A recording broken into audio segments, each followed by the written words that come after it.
Welcome to the last presentation in this VSD series on physical verification. In this lecture, I'll take a close look at how to compare a schematic design against a layout, otherwise known as LVS. Layout versus schematic verification and design rule checking are the two principal forms of sign-off validation before submitting a chip design to a foundry for fabrication. The foundry will itself perform design rule checking and so won't let you submit a design that violates their manufacturing rules. But a chip that fails to pass LVS is potentially going to come back from manufacturing just as dead as a chip that fails to meet manufacturing design rules. And the foundry has no idea what your design is supposed to do, so they're not going to be running LVS to double-check your own result. If you don't run LVS, you have a severe risk of having a non-working chip.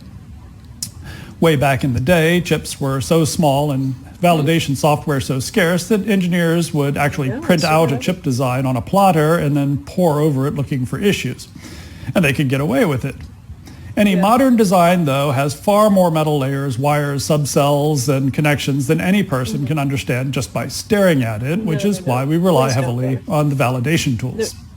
No, show it to me when I get there. Okay? The problem with LVS validation tools is one of those good news, bad news situations. The good news is that there are good methods using hashing and partitioning to do a netlist match in, I think, log-in time, which means that LVS is fast and efficient no matter what size your design is. These methods are designed to do one thing extremely well, which is to tell you quickly whether the two netlists you gave to it match or don't match. But the design engineer has two major problems. The first and simplest one is to know whether these two netlists match or not. If they do, then great, everything's done. But before anybody gets to that point of having a match, in most cases there will be a long process of not getting a match and then figuring out what was wrong with the design and fixing it and trying again. The bad news is that the methods that so efficiently tell you whether or not the netlists match are not very good at all about telling you when the netlists don't match exactly why they don't match. In fact, they are really quite bad at it. So all in all, there is a bit of an art to staring at the output of a program like NetGen, the open source tool for LVS verification. And so I'm going to spend some time explaining what the output of NetGen means and how to figure out from that output what's wrong with your design and move to fix it. To some extent, some commercial tool offerings provide a bit better counsel about how to fix your circuit, but honestly, they're based on more or less the same partitioning methods and really aren't much better at presenting results in a way that make it easy to pinpoint problems.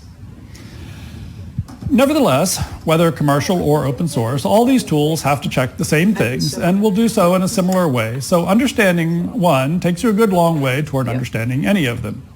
Once you know how to do LVS well, it doesn't really matter what tool you use. The first part of LVS is the preparation. An LVS tool, depending on how it's integrated with other software, may start with an actual schematic and an actual layout. But regardless, somewhere in the process, it has to distill the information in both of those into netlists, most likely generating an actual netlist file along the way. The traditional netlist format for LVS has always been SPICE. However, any netlist format that has sufficient information about the circuit will do just as well, so it can be SPICE or LEF and DEF or Verilog or any number of similar formats and any combination thereof. The tool NetGen will read both SPICE and Verilog.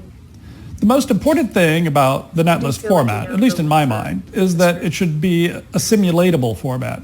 That's an additional and valuable form of verification to be able to take either netlist that was passed to the LVS tool and run it as a simulation and get a simulated result that forms the functional or behavioral counterpart to the physical verification.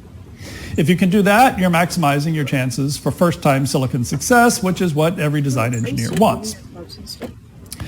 So, the preparation of the design consists of getting two netlists to feed to the LVS tool. One will obviously come from the layout, which I'll get to in a moment. The other depends a bit on how the design flow goes. The traditional LVS is, as the acronym goes, layout versus schematic, implying that there is a schematic of the whole design and that there's a schematic entry tool to create the design and a schematic capture tool, which is probably the same as the schematic entry tool, to generate a valid netlist. There are alternative flows, though, that get a bit more problematic. A digital synthesis tool starts from Verilog RTL code. You can't run LVS against RTL Verilog because RTL is a behavioral description, not a physical description. The digital synthesis front end, though, maps the behavioral description to a standard cell library and so produces a physical description. But that's probably not something that can be LVS'd against a layout netlist either, because the synthesis front end is followed by a back end that will insert clock trees, buffer areas with large fan out, add scan chain logic and replace flops with scan flops, resize all the logic, and potentially refactor parts of the design to improve routability. In the last stages, it may add extra cells to resolve antenna violations, to add buffering to inputs and outputs, or to add tap cells to connect up well and substrate regions. All of that results in the circuit that becomes the layout. But still, the circuit should be dumped out of the last stage as a netlist in addition to the layout. Now, the synthesis, place, and route tools are supposed to be generating a layout that is correct by design. So running LVS tends to be much more straightforward for the digital designer because the goal is not so much to find errors as just to confirm that the whole process worked as advertised. As such, the result of running LVS against the digital standard cell synthesis flow is actually much more compatible with the way LVS tools are written. You either get a correct answer or else something has gone terribly wrong and you need to look through your setup and see what was configured wrong. Occasionally, you will hit problems such as a route solution that already claims that it has some DRC errors or a shorted net or something that it couldn't figure out how to solve, and you might actually find it more convenient just to go figure out what was wrong from the LVS and DRC tools and fix them by hand in a layout editor. But if the synthesis tools are doing their job, then the LVS is mostly just a yes or no sign-off that everything in the flow worked as expected. So this lecture is mainly about understanding LVS results and using LVS results to fix problems. So I'm going to concentrate mostly on the schematic-driven design and look at how mistakes in the schematic show up in the LVS output.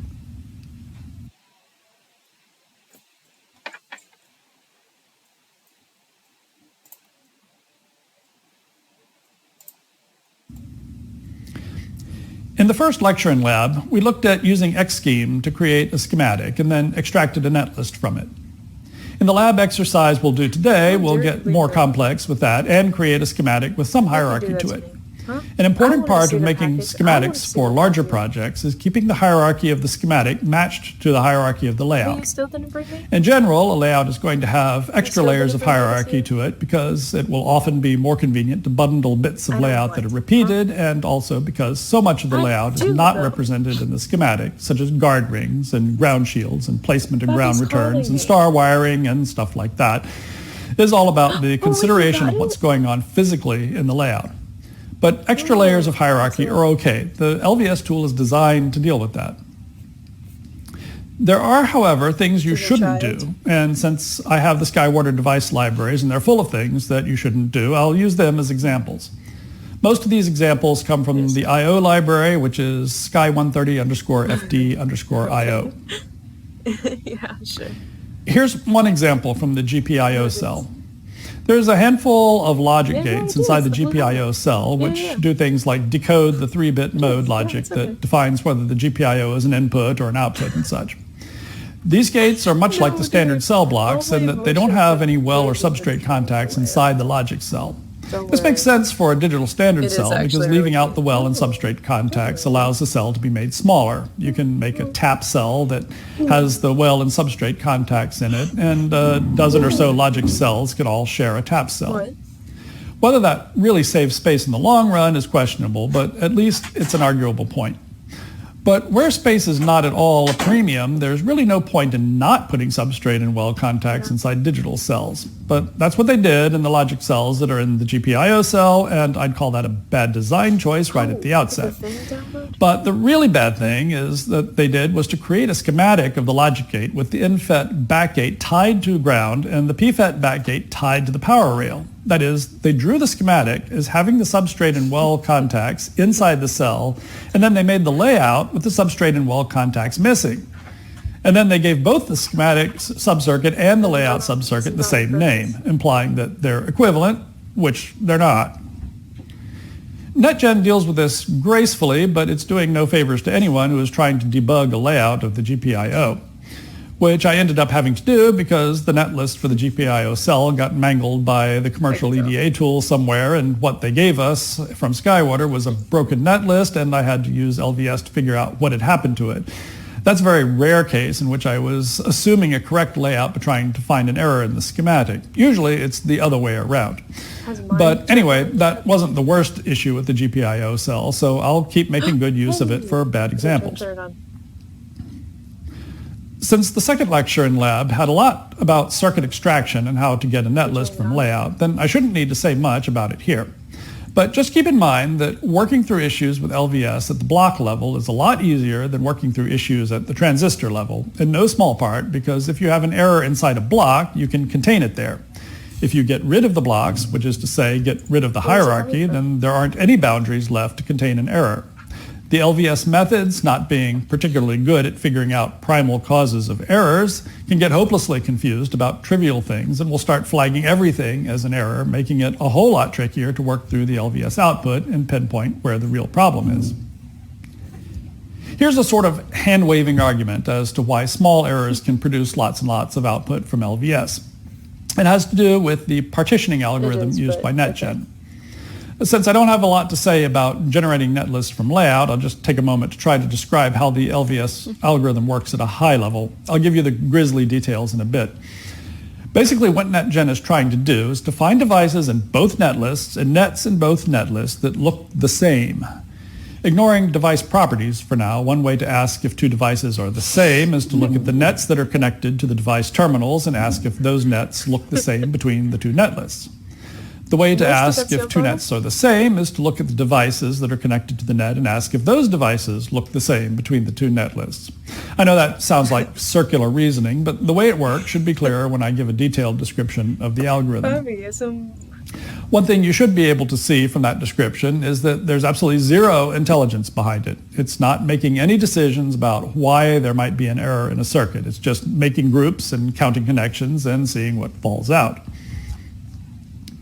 Now, about why small errors make large LVS output files. It's easiest to tell what's in the LVS output if everything is connected locally in a circuit. If you think about logic networks, that's more or less true, except for one thing. Every circuit has a power and a ground connection. So power connections are always global, or at least large scale. Now suppose that the error is that some circuit got disconnected from the power supply. And remember that the grouping is all based on counting number of connected nets. Well, let's say that the schematic circuit has 100 devices connected to the power rail, and the layout netlist has 99 devices connected to the power rail. Then every single PFET transistor in the schematic netlist has a source connected to 100 devices, and every single PFET transistor in the layout netlist has a source connected to 99 devices. So there isn't a single device in the whole circuit that has a similar looking net in each circuit. So every single device will get dumped to the output as a failing device. In reality, it's not as bad as all that. If you know what you're looking for in the output, the error is pretty obvious. But you have to know where to look and what you're looking for. And if there are too many of those kind of errors, it becomes really hard to figure out anything about the circuit, and you need a good divide and conquer strategy. Plus, you'll have to settle for the fact that you won't be able to find all the errors in one go, but we'll have to go through a number of iterations until the output of the LVS becomes something manageable. Oh, so you're starting.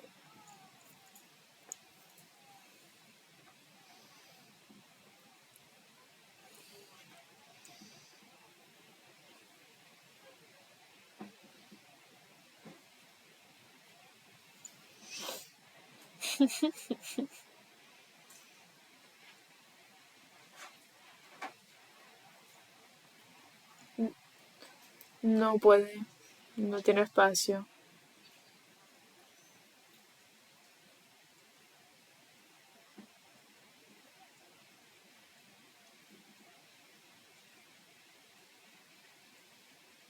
No, amor, si eres el incorrecto, es Chrome.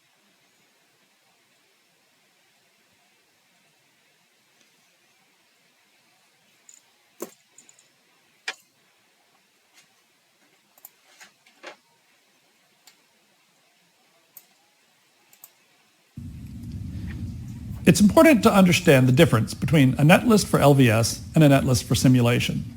The main one is that you want to capture parasitics for simulating a layout netlist. The layout tool Magic extracts parasitic capacitances along with devices and nets when it creates its intermediate form .ext files. And from there, the end user can choose either to include the parasitics in the SPICE netlist or to ignore them. Likewise, for full RC extraction, additional information is saved in a .res.ext file by Magic, and the end user can choose whether or not to include the parasitic resistances in the output SPICE netlist or not. Now, you can run a simulation on a netlist without parasitics. That's what you would have been doing with the schematic-generated netlist while designing the circuit. By simulating without parasitics, you can get answers reasonably close to what you expect on a chip and get a basic functional verification that the circuit works. But simulating with parasitics gives you an answer that should be quite close to what you would get measuring the circuit behavior on a manufactured chip. But those parasitics come from the physical arrangement of the layout, so they don't exist in the schematic. Since they end up as actual capacitor and resistor components in the layout extracted netlist, the LVS tool will see them as components and immediately fail, flagging a difference in the number of components. So make sure that any netlist you pass to the LVS tool has been created without parasitics. I covered this in the second lecture and lab of the series, but just to recap, when you run the extract all command in Magic, it creates a bunch of .ext files which have both the basic netlist and the parasitic capacitances in them. If you use the extresist command, you can get an extra set of files with the .res.ext extension that are basically like a patch to the original .ext file to break up some of the nets and insert resistors into them. That requires renaming many of the nets. If the net happens to be a pin of the subcircuit that's being analyzed for parasitic resistance, then the pin will keep the original name of the net, and the rest of the net will be broken up into a resistor network. Where the net terminates on devices, the net name will be changed with a .t suffix and a number. For branching points in the middle of a net, the net name will be changed with a .n suffix and a number. Because the .res.ext file is like a patch to the original file, the contents of the original file don't change. So adding parasitic resistances or not is just a matter of using or not using the .res.ext file. Since the parasitic capacitors are just added on to the existing network topology, adding parasitic capacitances or not is just a matter of using or not using the added capacitors in the final SPICE netlist. The way the netlist is generated is controlled from the command line in Magic. So extract all generates the .ext files, including parasitic capacitances. The commands extresist tolerance 10, extresist all will generate the .res.ext patch files with the parasitic resistances. To get the SPICE netlist from those, the commands are xtoSPICE LVS and xtoSPICE. To get the basic netlist for LVS without any parasitics. But xtoSPICE LVS, xtoSPICE cthresh 0.01, xtoSPICE will get you a netlist with parasitic capacitances included, while xtoSPICE LVS, xtoSPICE cthresh 0.01, xtoSPICE extresist on xtoSPICE will get you the netlist with all parasitic capacitances and resistances. Note that figuring out how to turn a bunch of metal rectangles into a network of resistances is not a trivial problem. Magic is not object-based, so it doesn't have a wire object that it can follow to trace out a resistor network. So it figures it out directly from the geometry, which is more general purpose, but often produces more complicated networks of serial and parallel resistors. Magic does run a simplification step which tries to minimize the mess you can potentially get from turning arbitrary bits of metal into resistive networks, but it still can add lots of additional components to the netlist. Parasitic capacitances don't have too much effect on the simulation runtime, but parasitic resistances can really slow a simulation down a lot. The extresist tolerance command sets a threshold for determining whether or not to replace a direct connection in the netlist with a resistor, but the cutoff is pretty arbitrary. You really have to try extracting with several different tolerance values to make sure that reducing the number of resistors in the netlist doesn't change the simulation results significantly. NetGen can run netlist comparisons between two SPICE netlists, which is the most common way that LVS is done. However, it can also compare a SPICE netlist against a Verilog netlist. If you're working with digital synthesis tools, then it doesn't really matter much which way you run LVS, because the synthesis tools dump a def file with standard cell components and network connections, and that format is trivially easy to convert into a SPICE netlist equivalent. The more relevant problem is that if you are designing a complete chip through digital synthesis tools and using the place and route tools for top-level assembly, then often the top-level netlist you use for digital simulation is Verilog. If your synthesis tools will provide a SPICE netlist output from that, then you can plug that into LVS. But if not, you can still plug the top-level Verilog netlist directly into NetGen. Note that that's assuming that the top-level Verilog file is a netlist only and does not have any behavioral components. If you have any combinational logic expressions in your top-level netlist, even just to invert the sense of a signal, then that is behavioral Verilog and implies that there is one or more digital standard cells needed to implement that logic. And so NetGen will immediately complain that you have a behavioral netlist and quit. NetGen is pretty clever about lots of Verilog statements, like assignments that are usually associated with behavioral code, but not necessarily. A signal bundle in Verilog like this, wire array 7 to 0, B is equal to some bundle of here N1 3 to 0, N2 3 to 0. That's just a way of rearranging nets. It doesn't apply any extra logic. So NetGen will handle that without complaining and should infer the right netlist topology from it.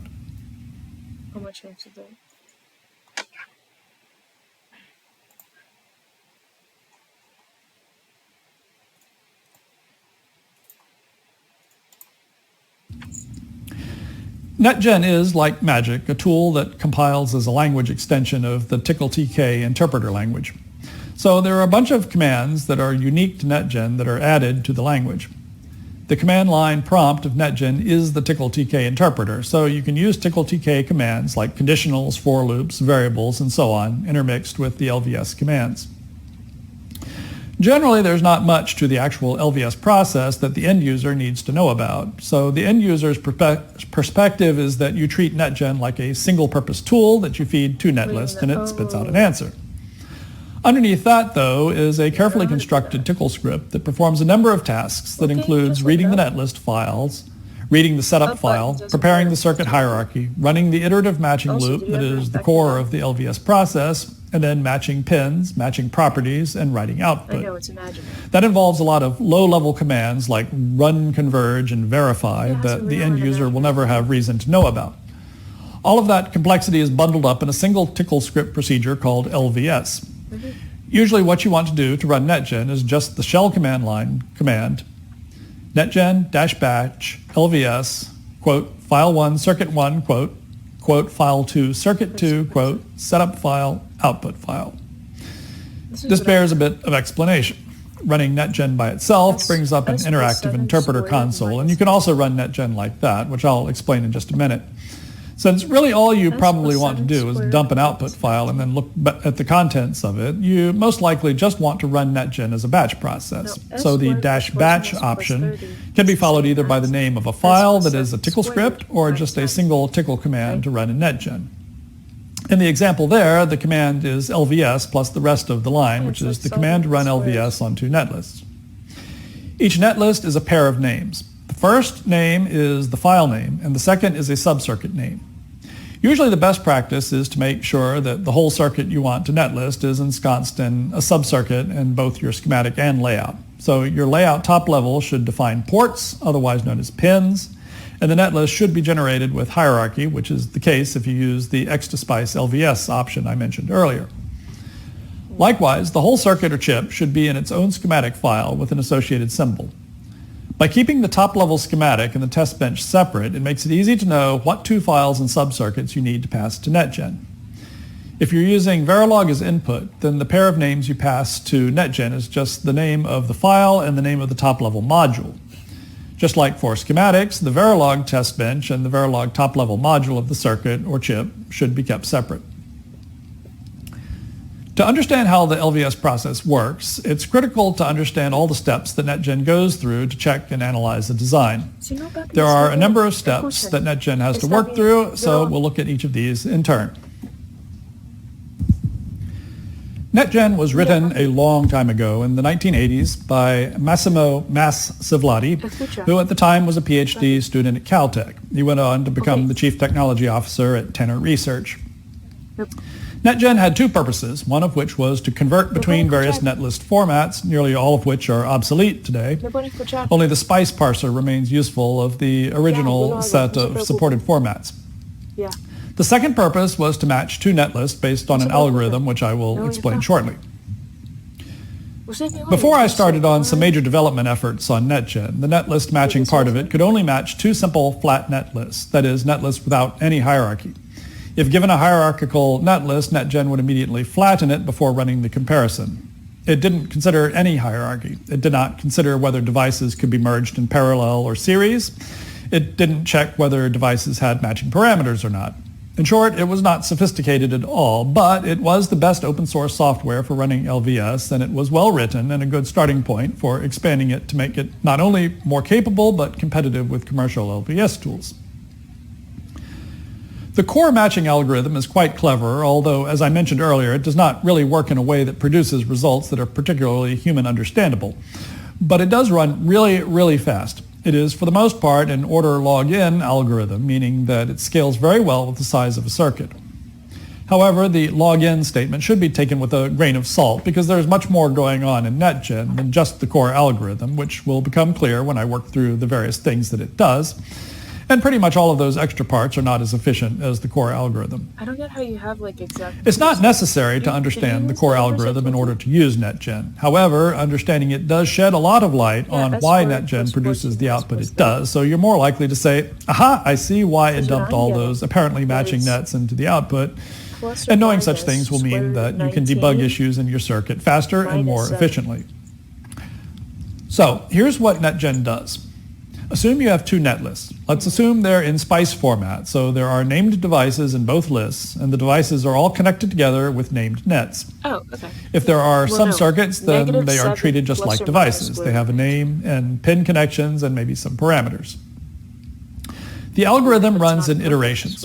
On the first iteration, it creates a list of devices from both netlists and a list of nets for both netlists. Yeah, I guess it is. The two netlists are completely mixed together, although NetGen tracks which netlist each entry came from. These lists are called partitions, although on the first pass, nothing has been partitioned yet. Then NetGen works through each device in the list of devices. Each device gets assigned number, which is a hash of the device name. Each of its pins gets assigned a number, which is a hash of the pin name. To make sure that devices and pins have the same hash number in each of the two netlists, it's necessary to make sure that all the devices or subcircuits in one netlist that are supposed to be the same as a device in the other netlist have the same hash number.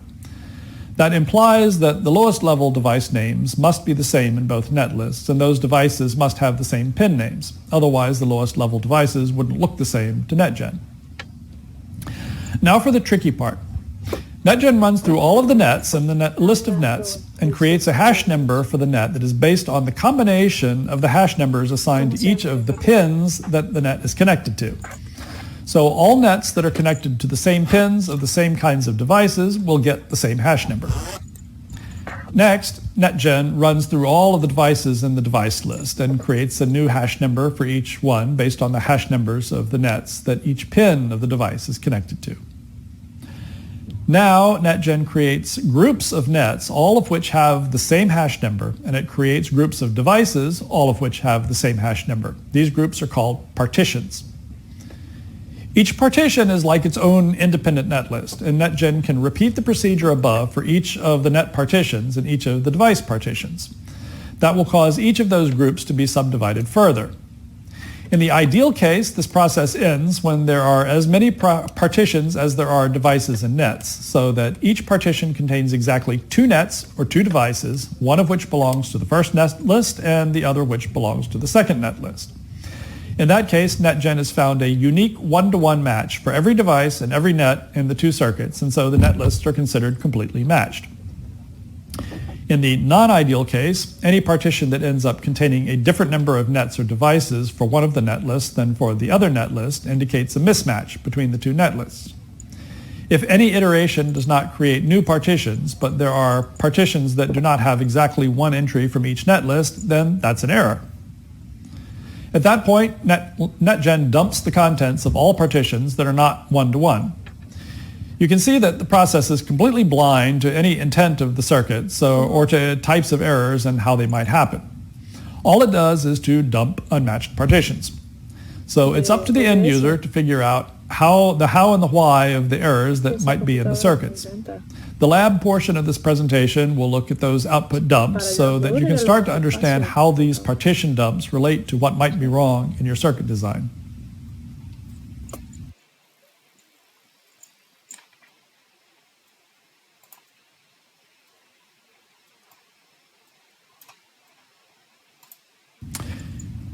Everything I just said explains only the core algorithm. The really big issue with the core algorithm is that the output can get very large and very confusing very quickly if there are a lot of devices and nets in the design. The best way to keep the output under control is to run a hierarchical check.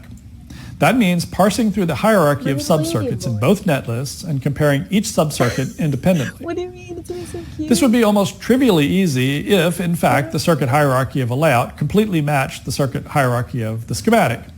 But in the typical case, they don't. The simplest example of this is where additional hierarchy has been added into one side or the other. Usually, it's the layout that gets the additional hierarchy.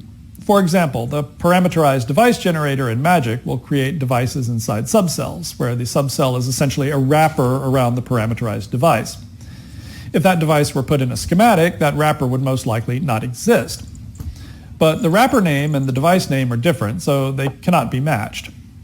Now, there are ways to force NetGen to consider two subcircuits with different names to be considered matched, but in particular for the example I just mentioned, where parameterized devices are used, it would be very cumbersome to have to track down the name of every wrapper used for a parameterized device and describe that in the setup file for NetGen.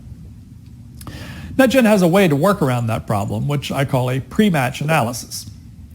Before it tries to run the core algorithm, NetGen takes a look at the devices contained on each side. Then it counts them and tries to figure out if both circuits have the same number of devices, or subcircuits, of the same name. If it sees something in one netlist that's not in the other, then it checks to see if maybe one of the unmatched entries is a subcircuit wrapper. If it pulled the contents of a subcircuit into the parent circuit and that made a better match between the two netlists, then the subcircuit was probably a wrapper. The procedure then is to flatten that subcircuit or do the work of pulling the contents of that subcircuit into the parent, fixing up the pin connections, and then removing the original subcircuit. NetGen will run this pre-match analysis until both netlists have the same number of devices on the same side of the same name on each side, or until it can't find a way to get a better result by selectively flattening subcircuits. That way, all wrapper-type subcircuits are automatically handled and don't show up in the netlist result except as a message saying that they were flattened. If two subcircuits in a layout and a schematic are wired up differently, then they really should be named differently, otherwise a lot of confusion results. But that ends up happening a lot anyway.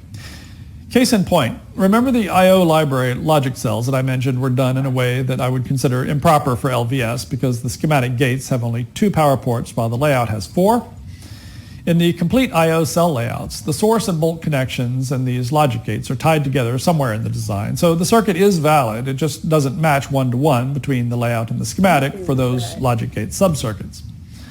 Since NetGen can't possibly understand this, it will see that the subcircuits have the same names and the same number of devices, and it will try to match them. Because they fundamentally don't match, the matching will necessarily fail.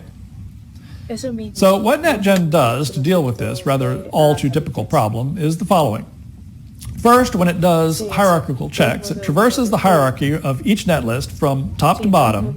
Then from the bottom, it works its way back up to the top, creating a queue of subcircuits to match that is ordered from bottommost to topmost, and ending with the top level cell in each netlist. Then it goes about checking each pair of subcircuits, starting with the bottommost. If any match attempt succeeds, it just treats that subcircuit as validated and moves on to the next circuit. And when that subcircuit appears in later checks, it can be treated just like a device, essentially just a black box with pins, because everything inside it has already been validated and confirmed matching between the two sides. But if the match attempt fails, then NetGen automatically flattens that cell everywhere in the design, dumping its contents into the circuit above. This can be good or bad. In the case I just mentioned, where the overall circuits may match, but some low-level circuits are fundamentally mismatched, the method works very well. Those logic gates are dissolved into transistors in the parent cell, and so once that's done, the connections between the transistor's source and bulk may become the same on both sides, and the subcircuit, one level of hierarchy above the logic gates, will match perfectly. Unfortunately, if there is a real error in one of those low-level circuits, then flattening it into the parent cell will not resolve the error. It just makes it harder to debug what's going on. Since there is a real error, then the next level above will fail, and the level above that, and so forth, all the way up to the top. Finally, at the topmost level, a large portion of the circuit has been flattened, and the whole benefit of doing a hierarchical check is completely lost. There are two strategies for dealing with this. One of them is to concentrate on fixing the low-level errors first. So work your way from the beginning of the netlist comparison report and fix the first cells that are reporting as being in error. And once those errors are fixed, run the LVS process again, and hopefully those errors will be gone, in which case that cell isn't flattened, and any errors in higher levels of the hierarchy will be a lot easier to diagnose. The other strategy is to add arguments to the command line to prevent NetGen from flattening specific subcells. Then NetGen will say that the subcells fail matching, dump the list of unmatched devices and nets, and then move on. If nothing else in the circuit is mismatched, then the top level cell will report as being successfully matched, although NetGen will report at the end that there were certain cells that failed matching.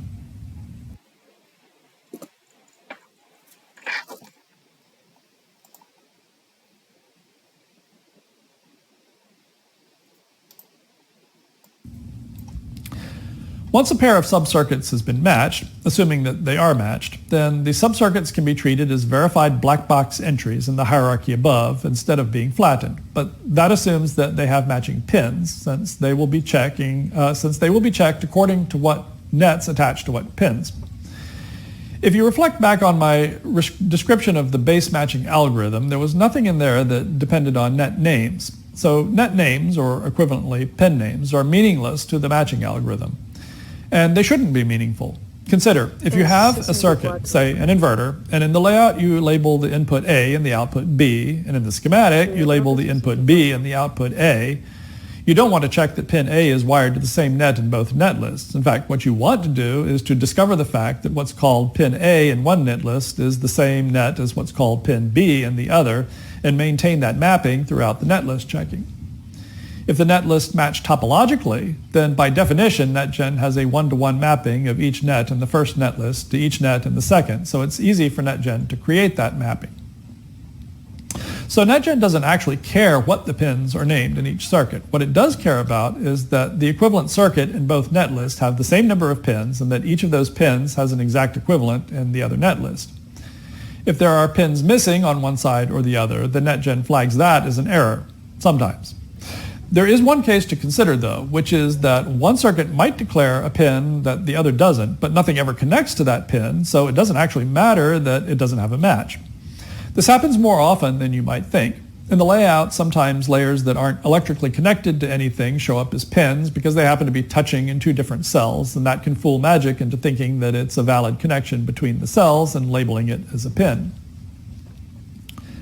Sometimes you'll get messages in the output from NetGen with pins named proxy something or other. The prefix proxy is used when a pin exists in one circuit but not in the other. NetGen then creates a proxy pin in the circuit that doesn't have that pin, and it remains unconnected to any net. That way the two cells match in the number of pins. And if nothing ever connects to that pin in the cell that has it, then the cells will be matched in spite of the differences in pins. But if something does connect to that pin, then there is a mismatch, and the proxy pin will show up in the output as something that didn't match on the other side because it didn't have a net connection. We'll visit some of those situations in the lab exercise so that you'll have a good understanding of how pin matching works in NetGen. While knowing that your network topology is correct is critically important, of course, there are other things you need to know to validate a netlist.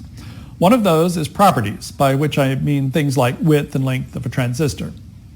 For a layout, the physical dimensions of the device is the primary thing to check. Other properties that might make a device layout unique, like snake geometry in a resistor or source and drain area of a transistor, are usually not checked in LVS. property checking, especially for device dimensions, causes a quandary when considering how to match devices. Transistors, for example, are often described by a width and length in a schematic, but the width might be unreasonably large, and so the layout designer may opt to chop that transistor up into a number of parallel devices, dividing the total width by the number of fingers of the device. Generally speaking, you don't really want to have to go back to the schematic later and edit every device in it to match the design decisions made while doing the layout. So you really want your LVS tool to be able to tell that, say, a 20 micron wide transistor in the schematic and 10 2 micron wide transistors in parallel in the layout are in fact equivalent devices and should be marked as matching. First to be considered is that in the case I just mentioned, one netlist has one device and the other netlist has 10. Based on what I said earlier about pre-match analysis, you might suppose that that would cause the pre-matching to fail. The way to keep that from happening is to collect together all devices that are in parallel and treat them as a single device when doing the pre-match analysis and the topology matching. So if there are 10 2 micron wide transistors, they will be collected together and appear to the pre-match analysis and to the topology mapping, to the topology matching as one device with properties W equals 2 microns and M equals 10. Where in SPICE, M is always a parameter that means devices in parallel. So in this case, 10 devices in parallel. But the transistors don't have to be exactly the same. If you had one transistor, say W equals 1, L equals 1, and another transistor, W equals 5, L equals 3, there's no shortcut for this in SPICE notation. They'd have to be listed as two separate transistors. But by NetGen's rules, they get lumped together as a single device with two sets of parameters. Again, that lets the pre-check analysis and the topology mapping work correctly. After the topology matching is done, assuming that the subcircuits being checked matched correctly, then the properties are checked between each side. That's when it makes a difference what properties are lumped together, because the properties lumped on one side have to match the properties lumped on the other. But NetGen then has a lot of tactics it can use to decide whether those two sides are equivalent. For example, in the case I mentioned, with 10 transistors of W equals 2 microns on one side and one transistor of W equals 20 on the other, NetGen can determine by property matching that these are the same. NetGen doesn't do any unnecessary changes of properties. It won't change any property unless it's unable to find a match between the two sides, and then it will do the minimum number of changes needed to get the two sides to match. Most property checking is dealing with devices in parallel or series and how specific properties can be added together and to be considered equivalent. I'll talk about series and parallel combining in just a minute. At the root of all that is a bunch of commands passed to NetGen in the setup file that tells NetGen for each device name it might encounter in the netlist what properties that device should have and what properties it might have that can be ignored. It tells NetGen if each property is integer, floating point, or a character string, and especially for floating point values by how much a parameter value can vary and still be considered matching, mostly for the purposes of avoiding issues with round-off error. Yeah. In practice, the parameters of interest will nearly always have to do with the physical geometry of the layout. Most devices will have width and length, although some like diodes, capacitors, or bipolar transistors might be specified by area and possibly perimeter. No, ya yo leí todo eso.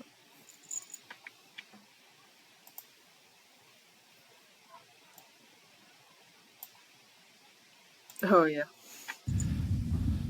The problem I mentioned with devices of the same effective width broken up into different numbers of transistors in the layout and schematic is just one example of a situation needing parallel and series combination.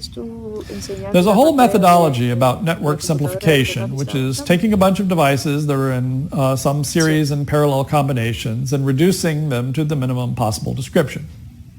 NetGen doesn't do that. It doesn't have a network simplification algorithm. That's because the goal of LVS is not to simplify the networks, it's to match them. So instead, NetGen works on trying to do only as much simplification as is necessary on one side or the other to make the two sides match, and no more. There is, for example, something in network theory called a delta Y transformation, which is a way to create an equivalent network topology as part of simplifying the structure. The problem with this is that nobody creates a delta or a Y arrangement of components on purpose. Things like that arise from, say, parasitic resistance extraction. But you don't run LVS on something with extracted parasitics. So if you were to have an actual delta or Y configuration of components in a layout, then it's a sure bet that it was not just intentional, but critical for the operation of the circuit, which means that you wouldn't want to simplify it. Instead, you'd want to have the same arrangement represented in the schematic, and you'd want the LVS process to verify that the arrangement is the same in both netlists. The most common cases where you'd want series and parallel combinations are, for one, the situation I mentioned earlier, where the total width of a device has been split up into multiple devices.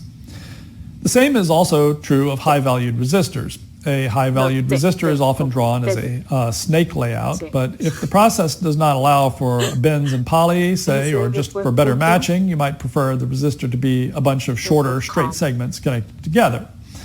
In that case, you would want the LVS process to be able to match a single long resistor in the schematic with a bunch of short resistors in the layout, assuming that the total lengths are the same. Using multiple short resistors, all of the same type, can get a lot more complicated than that, though. If you wanted resistors in ratios of, say, 1, 2, and 3, for example, you might use 6 transistors and use 6 resistors and use 3 in parallel, 2 in parallel, and 1 by itself. Integer ratios of resistors are common in analog designs, and lots of different series and parallel combinations of single-length resistors can do that well. But the LVS tool needs to be able to do the series and parallel combinations to get a match between the layout and schematic. Note that all of these cases involve, again, not just some universal generalized network simplification, but just adding things in series and adding things in parallel, maybe in several sweeps, but nothing more complicated than that. In general, understanding how to do series and parallel combinations is pretty easy to set up as devices or transistors, resistors, or capacitors, and the rules on how these combine in parallel or series is fixed. The only complication really is when the foundry puts sub-circuit wrappers around everything so that NetGen can't know what kind of device each sub-circuit represents. In that case, it's necessary to tell NetGen in the setup file what kind of a device it is by telling it what parameters can be combined, and whether they just add together like widths of transistors in parallel do, or whether they add in parallel combination like the values of resistors in parallel do. There is a common problem in schematics for SPICE simulators, which is that if you want to measure the current through a wire, sometimes the only convenient way to do that is to insert a voltage source with 0 volts so that you can measure the current through the voltage source. But a 0 volt voltage source is an ideal component and is not something that you can physically build on a chip. NetGen knows how to interpret these sources and remove them from the netlist so that they don't mess up the netlist matching. A similar case is the 0 ohm resistor, which can be used in a schematic to break a net into 2 pieces so that each piece can have a different net name. A common case of that is in a pad frame. There may be a direct connection from the pad to the core, but it's often more convenient to represent the pad as having a pin named pad and another pin named core, even though those are the same net. In fact, the SkyWater I/O pads do just that. NetGen knows how to deal with those cases as well. The reverse case is generally not true, the reason being that a truly 0 ohm resistor in a layout would have to have 0 width, making it a non-physical thing, and that's generally frowned on in layout design. Instead, the layout may have a type called a metal resistor, which is basically just taking a piece of metal wire and insisting that it's an actual device and not just a piece of metal. The metal has a finite resistance, and so it's not a 0 ohm resistor, it is a metal resistor with a real length and width. So in those cases, the metal resistor should be represented in the schematic exactly as it is in the layout, a metal resistor with length and width values. Dummy devices are another kind of component that may be considered as something done only in a layout, as a layout consideration, since it affects circuit behavior but not in a way that would show up in simulation. So dummy devices are often left out of simulation. But you have to be careful about what constitutes a real dummy device. For example, a transistor with source and drain tied together and connected to power and a gate connected to ground might be acting as a dummy component for matching purposes, but it's also a MOS cap. It adds capacitance between power and ground, and so it actually does affect the simulation. So such a device should be included in the schematic. There's certainly a case to be made for how an LVS tool should handle devices connected like decoupling capacitors like that. But at any rate, NetGen's policy on that is to ignore only devices that have all their pins tied together and otherwise to try to match that device to something in the other circuit.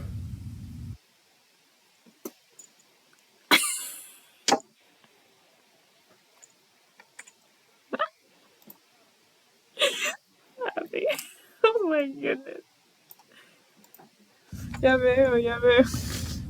Now, one thing I said earlier about the core algorithm in NetGen isn't strictly true, that if a net list is matching, that there will be a one-to-one correspondence for every device in every net. In fact, some circuits can match without a one-to-one correspondence, but with a 2-to-2 or 3-to-3, as long as the same number of devices are on both sides. That all of these devices end up in the same partition means that they are truly indistinguishable. No attempt to repartition the net list will be able to separate them. That's because they represent symmetries in the circuit. Consider the case of the old discrete logic chip, like the 7400. This is a quad NAND gate, so the chip has 4 NAND gates on it, all unconnected. Those NAND gates are, in effect, 4 symmetries. If you hook the 7400 chip into a circuit, you can exchange any of the NAND gates for any other because they're all exactly the same. That's what it means to have symmetry in a circuit.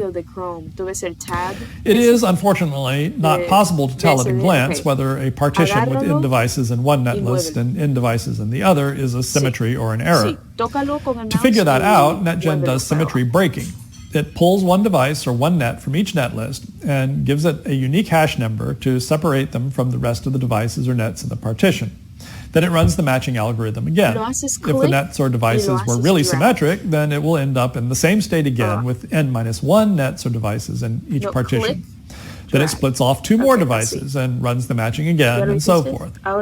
If it can do this for every device and net, it ends up with a single pair of devices or nets in every partition, then it was a symmetry, and NetGen will say that the net list had such and such number of symmetries, but that it matches uniquely. If it's an actual error, then it will end up with a different number of nets or devices in a partition, and then NetGen will flag an error and dump a list of the failing partitions. Now consider again the 7400 chip. One device is on pins 1, 2, and 3, while another is on pins 4, 5, and 6. So while they are symmetric, the pin assignments break the symmetry. So before NetGen goes and tries to arbitrarily knock down each pair of nets or devices, it will check if the pin assignments uniquely identify the parts of the symmetric group. This will take care of any symmetries that are connected to pins, but not symmetries that are internal to the circuit. The other way a symmetric group might not actually be symmetric is if devices in different symmetric groups have different properties. This isn't a real example, but suppose that the first NAND gate in the 7400 chip is twice the strength of the second. They're still topologically different, but they're still topologically the same, but they have unique properties, and so they can be uniquely identified. After checking if pins or properties might break symmetries, if there are still symmetries left in the circuit, then it will have to resort to the method of arbitrarily knocking the symmetries down one pair at a time. One unfortunate case of this showed up recently in a digital standard cell design. Antenna cells were scattered around the circuit but left unconnected. These cells were left in the circuit as resources in case the synthesis tools needed them to correct antenna violations. But most of them were unneeded, and so they were left unconnected. There were tens of thousands of these gates. Because each one had a unique unconnected output, one unique unconnected input, they could not be considered as devices in parallel and combined, so they showed up in the output as tens of thousands of symmetries. Knocking them down one by one and rerunning matching on the whole digital block ended up taking many hours. The solution to this ended up being to consider those devices with unconnected inputs as a kind of parallel device. It takes a bit of bookkeeping in NetGen, but it eliminates all of the symmetries in one go by reducing the tens of thousands of gates into a single gate. There are probably other types of pathological cases, but I haven't encountered any and have not had any issues with NetGen's runtime since making that change. Para la izquierda.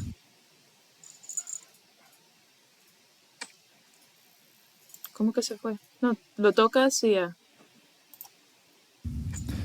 The problem of interpreting NetGen's results and figuring out how to fix errors is best left to the lab so that you can learn by example. But I'll provide a few tips and pointers here so that you can use to help you with the lab exercises. First, just a quick rundown on what NetGen's output looks like. bájalo. NetGen will generate a report on each pair of subcircuits Tú that it puedes como matches, aguantar el guaranteed to video, be es checked in como order se from puede bottom mover. up, Ok, but otherwise with no specific ordering other than the fact that a subcircuit is Muévelo always para la checked before any subcircuit izquierda. that uses that No, no, no. subcircuit as a Papi, dependency. espera. Traditionally, given that in the Sí, yo quiero acronym poner LVS, la layout pantalla del comes video before en ese schematic, the cuadrado. layout netlist should be specified before the schematic netlist. Sí.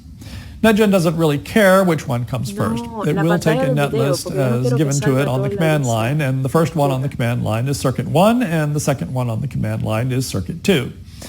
In fact, NetGen doesn't distinguish between a layout netlist and a schematic netlist. How it Conecta treats el each mouse a la netlist is all computadora. specified in the setup file.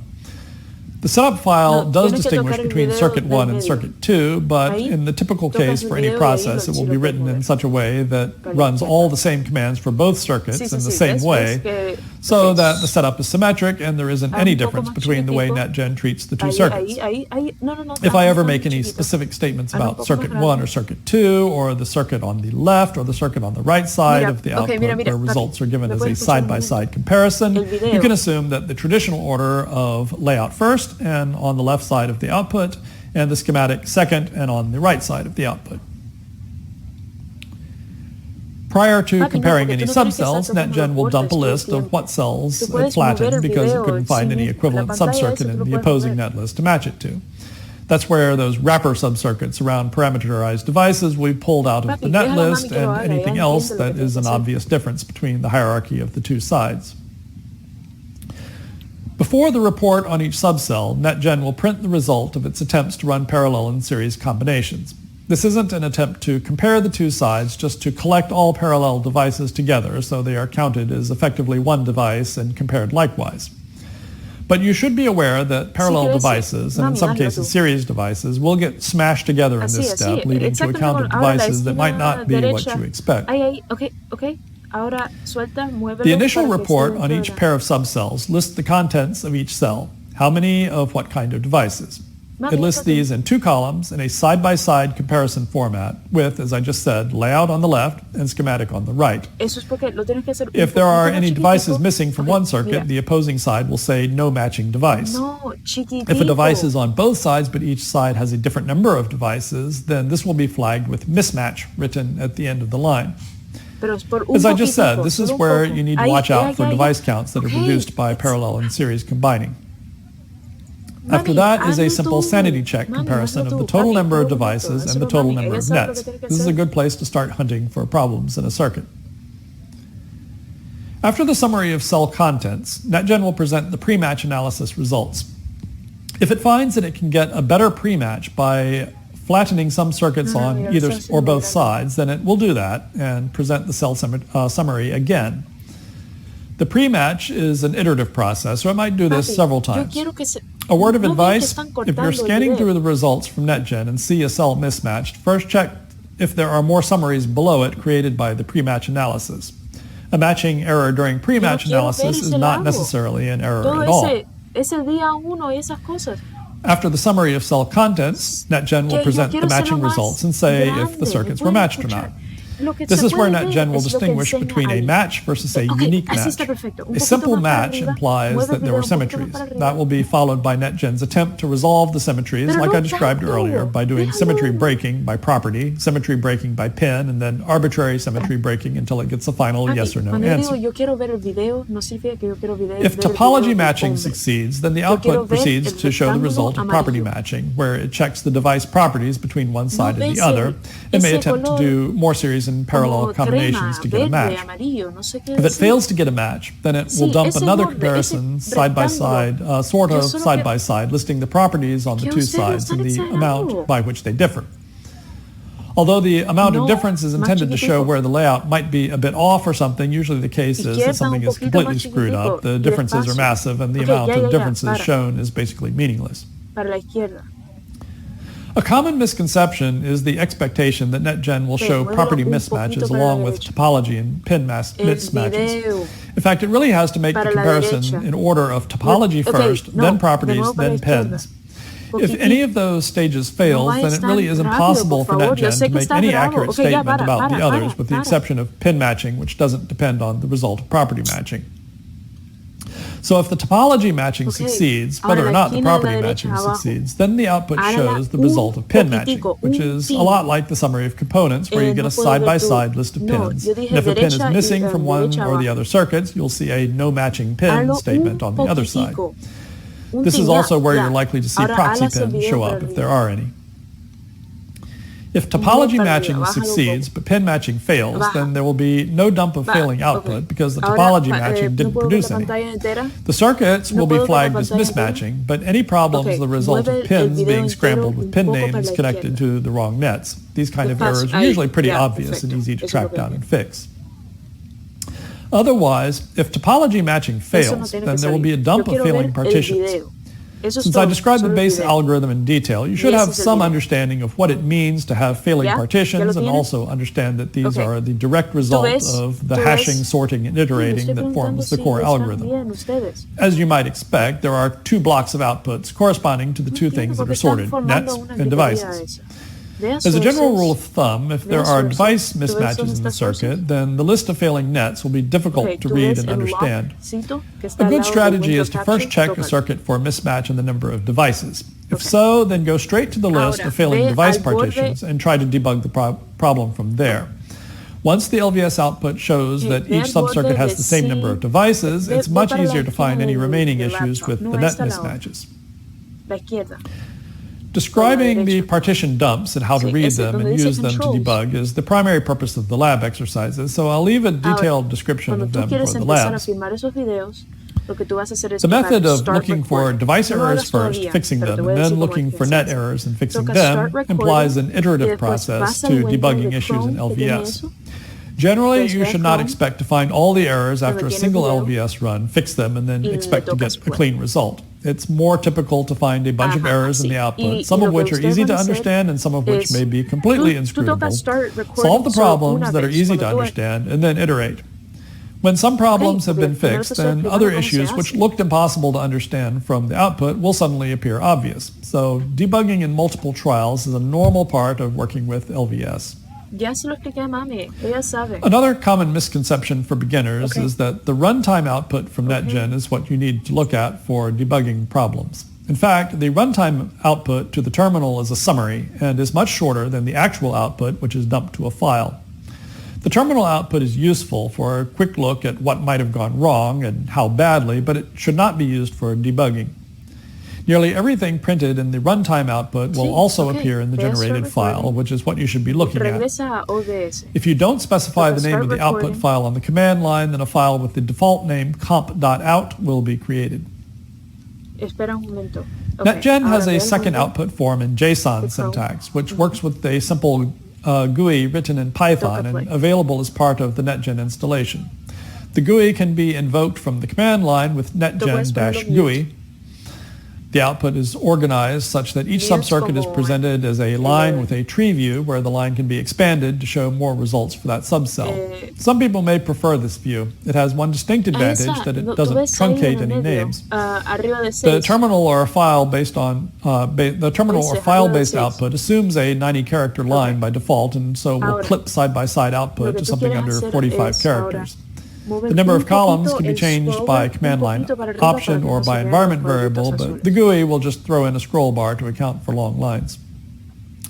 That, I think, is a pretty thorough Que no se summary of vean. everything Ahí, that NetGen perfecto, does. perfecto. Ya, About the ya only lo thing hay. left is to show things by example and to have you learn by example. So we'll Ahí se proceed ve to the lab corta. portion of the presentation Ya, to ya, do just ya that. ahí se acabó. Ya no tienes And que thank hacer you for nada. participating. Tienes que esperar que se acabe el video y después cuando se acabe el video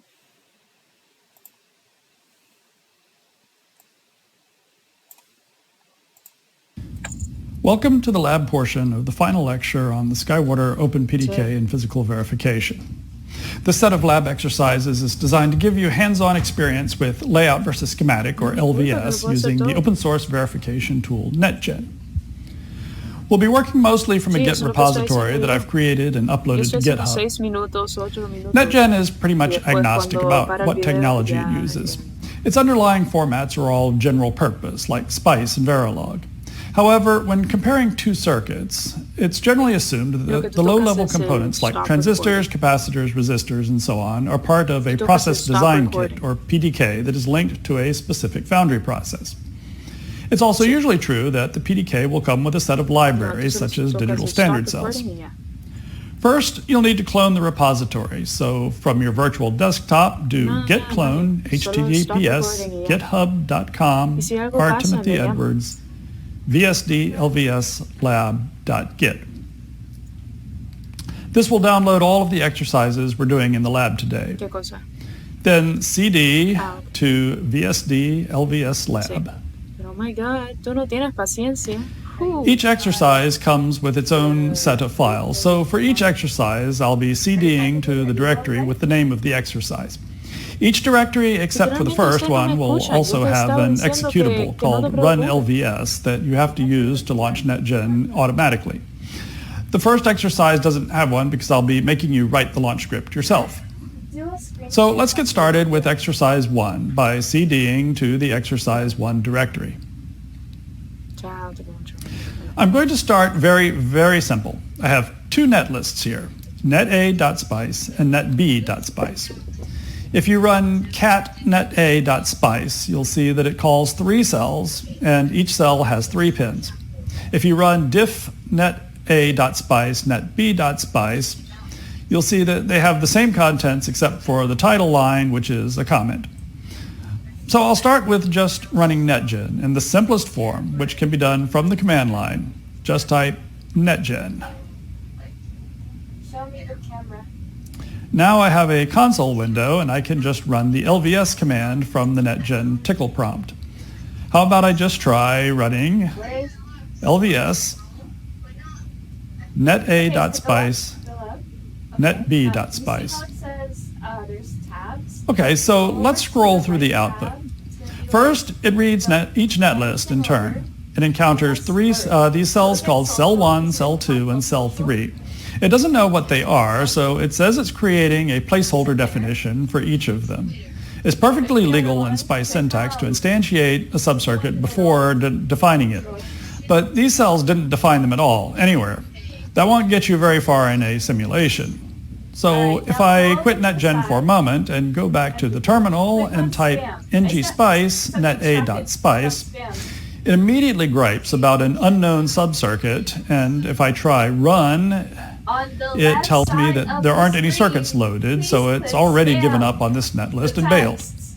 So quitting that and going back to NetGen, it seems that NetGen isn't as bothered about missing cells. That's because it doesn't have to care about what's in the particular netlist. It only cares about the difference between the two netlists. If a cell is undefined, but it's used the same way in 2 different netlists, then those netlists can be compared without knowing anything else about the cells. Looking further down the output, it tells me that these undefined cells have no contents, which is not surprising. But it can still tell me about the 2 netlists and that they both contain cells, cell 1, cell 2, and cell 3, and then it tells me that they match. As I said at the end of the lecture, don't be fooled by this output. That's not the real output. If I quit NetGen again and do an ls on the directory contents, there's now a file comp.out. Put the camera back on. I can't see what you're doing wrong. ls, yeah, so there's now a file comp.out, and that's the meaningful output. If I look at it in an editor, my favorite editor is VI, so I'm just going to move that window over to the side and run vi comp.out, and that's the meaningful output.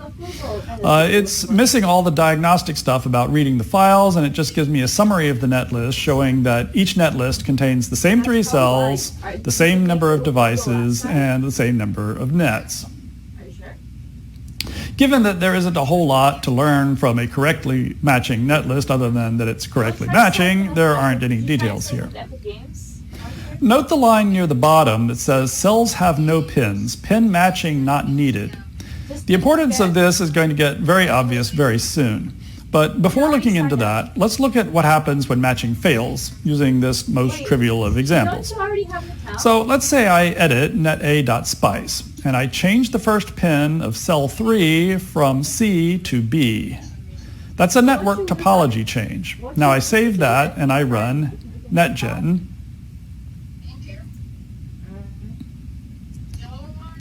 And then I do LVS neta.spice netb.spice.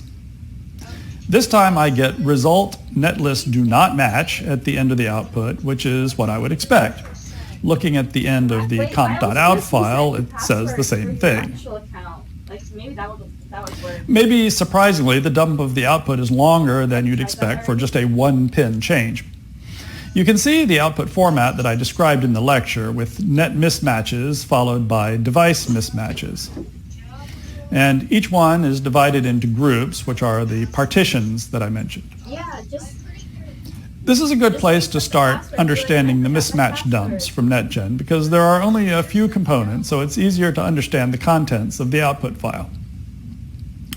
First, note that the net partitions came down to one net each, but they don't contain the same nets. This underscores the basic problem of NetGen not understanding anything about the circuit other than what drops out of its hashing and sorting algorithm. NetGen won't assume that nets match by name, which often they don't because between layout and schematic, so it sees net C as closest to net B and has dropped them into the same partition. If I didn't know what I had done to the file, then how would I figure out from the comp.out file what was wrong? Well, even though NetGen doesn't know that net C on one side is supposed to be the same as net C on the other side, I know that, and I can look at the list and see that the entries cell 1/3 and cell 3/2 appear in both columns, but that cell 3/1 appears only in the second column. In the name cell 3/1, the slash is a divider between the cell name and the pin. These circuits are not defined anywhere, so their pins don't have any names. So as so-called black box entries, Magic just assigns them the pin names 1, 2, 3, etc. So cell 3-1 refers to the first pin of cell 3. I can see that cell 3/1 does appear in the first column, but in the list of connections for net B. So that makes it clear that pin 1 of cell 3 shifted from net C in the schematic netlist to net B in the layout netlist.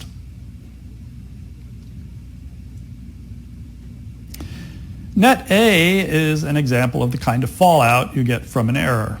Net A is also a connection to cell 3, and cell 3 is part of the problem. So net A gets caught up in the output because its hash numbers won't match due to issues in cell 3, even though there isn't anything wrong with net A itself.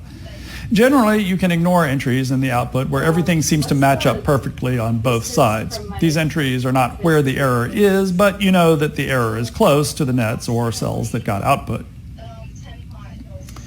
Going down to the bottom of the comp.out file, the device mismatch output is harder to interpret. In both net and device mismatch output, there's an equal sign followed by a number. Up in the net mismatches, you get a list of cells and pins connected to each net, but those aren't instance names, they're cell names, so the combination of a cell and a pin isn't necessarily unique. So the number tells you how many of that combination of cell and pin are connected to the net.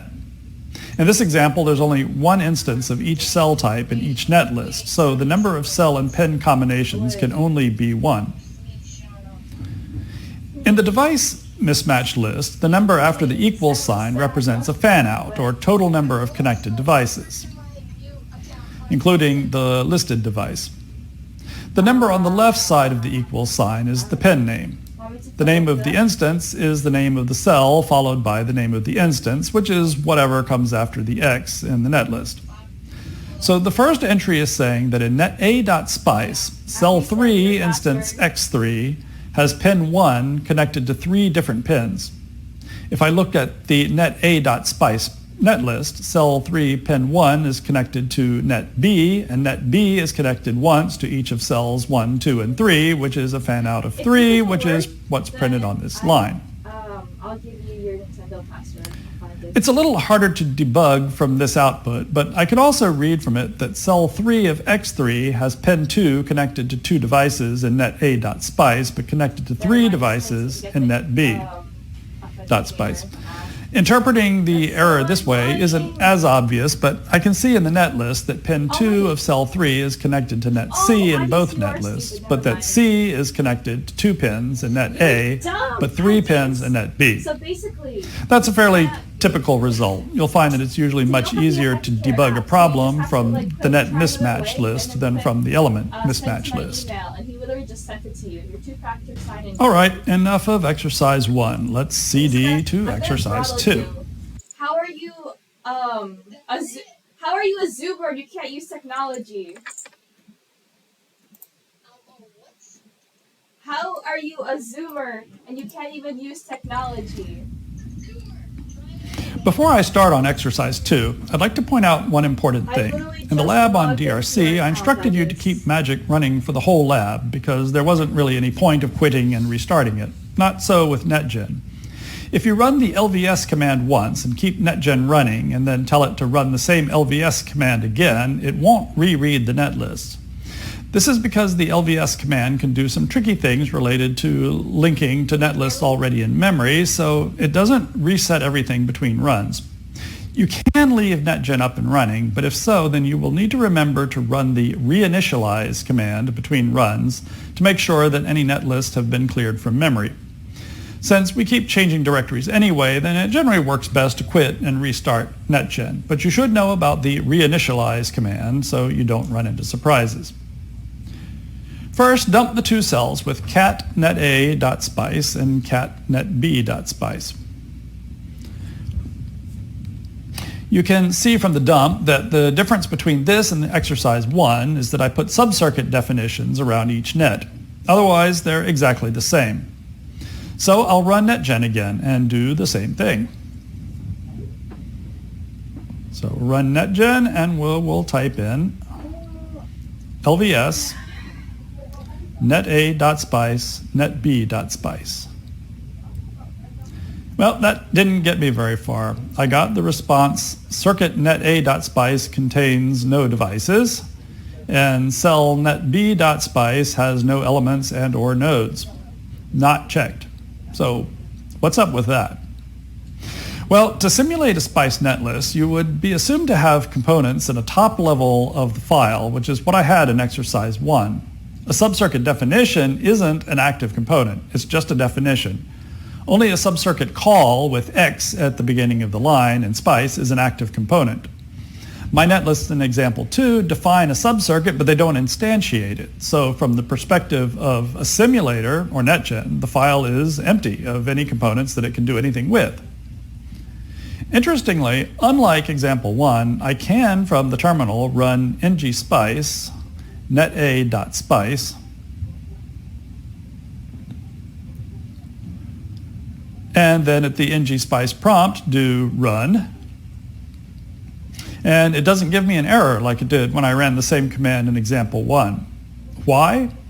Because the missing subcircuits cell 1, cell 2, and cell 3 are now inside a subcircuit called test. And since subcircuit test is never instantiated, ngspice never sees the subcircuits cell 1, cell 2, and cell 3, so it doesn't care that they aren't defined. As far as ngspice is concerned, neta.spice and netb.spice are in example 2 are completely empty. NetGen could match these, but assumes that if you're trying to match two empty lists, then you're probably doing something wrong and should be told so. Otherwise, you might look at a netlist match result and assume that everything was okay, not that you failed to give NetGen a netlist with nothing on the top level. Were you able to log in? NetGen does need to know a couple of things to work at all, and that is the name of the files that you want it to read, which we've been passing to it on the command line, and the name of the topmost subcell in the file that you want it to compare. As you saw in example 1 and just now in example 2, if you don't tell it a subcircuit name to compare, it will compare the netlist at the top level. But there are several reasons why it's better to compare at the subcircuit level. First, the subcircuit has pins, so you can compare not just the subcircuit topology, but also the pins between the two sides. Second, if you have a large netlist that has many subcircuits in it, you can use NetGen to compare any set of subcircuits in that file. You don't have to create a separate set of netlists to compare something that is down in the subcircuit hierarchy. Third, you can put test bench stuff in the top level like voltage sources and analysis commands, and then NetGen can ignore the test bench part of the netlist and just compare the contents. Anyway, clearly what happened in this LVS run is that I needed to give NetGen the name of the subcircuit, which is test, for both netlists. I can do that from the command line by adding the subcircuit name after the file name and putting braces or quotes around the pair. This conversation. So my command will look like this instead. So I'm going to do lvs neta.spice. Why do you keep dropping? And then I'm going to add quotes around it and put the cell name test afterward. End quote, then start another quote, and test, quote. And I forgot that I need to do reinitialize, as I said. Now I'm going to go back and do lvs neta.spice test and netb.spice test. Now the result looks like it did in example 1. So let's look at the comp.out file. This also looks like comp.out from example 1, except that the summary says I'm comparing test against test. Why were you dropping the call? Down here. And not neta.spice against netb.spice. And then after it says that the two net lists match uniquely, I have additional output that tells me what the subcircuit pins are on each side and how they match up. Matching pins on both sides is important. However, NetGen only cares about this at the topmost level that it is comparing. That's why the pins aren't included in the network topology matching. We'll look at that in the next example when we get to a hierarchy of cells. For now, though, edit neta.spice in your favorite editor. Again, mine is VI. What? And then change the order of pins in test from ABC to CBA. Go back to the NetGen window and run the comparison again. And don't forget to reinitialize. Go struggle by yourself. See if you can get Roblox work. Like I said at the beginning of the exercise, if I rerun LVS from NetGen now without quitting, it won't reread the file I just changed, so I'll type reinitialize first, then up arrow to the LVS command and rerun it. You might be surprised to find that it's still an exact match. That's because NetGen doesn't care if the order of pins is the same, just that the pin names are the same. You'll see later that as long as the pins are ordered consistently within the same net list, NetGen won't raise an error. NetGen doesn't even care what the pins are named for the most part, as long as the connectivity is the same. The one exception to that is the top level cell, because NetGen can't make any assumptions about the top level. Let's say my top level circuit is a chip. If my schematic labels the chip pins in and out, but my layout labels the same pins out and in, then all the circuit connections may be perfectly fine, but I might also have gone off and made wire bonding diagrams and documentation and so forth based on swapped pins. I've done that before, by the way, which could end up as an expensive error even if the chip is okay. So swapping pins at that level is like swapping pin names in the circuit, not in the port list. So if I edit neta.spice again and I change all A's to C's and all C's to A's like this, then I have really swapped my pins, not just the port order. So run that one. The things I do for him, the things I do for... I see that I still get netlist match uniquely, which means I still have a topological match. But then it says, result, the top cell failed pin matching. If I look at the... Can I help you with this? There. And then she gets mad So at me if when I now I look at the comp.out file again, slow.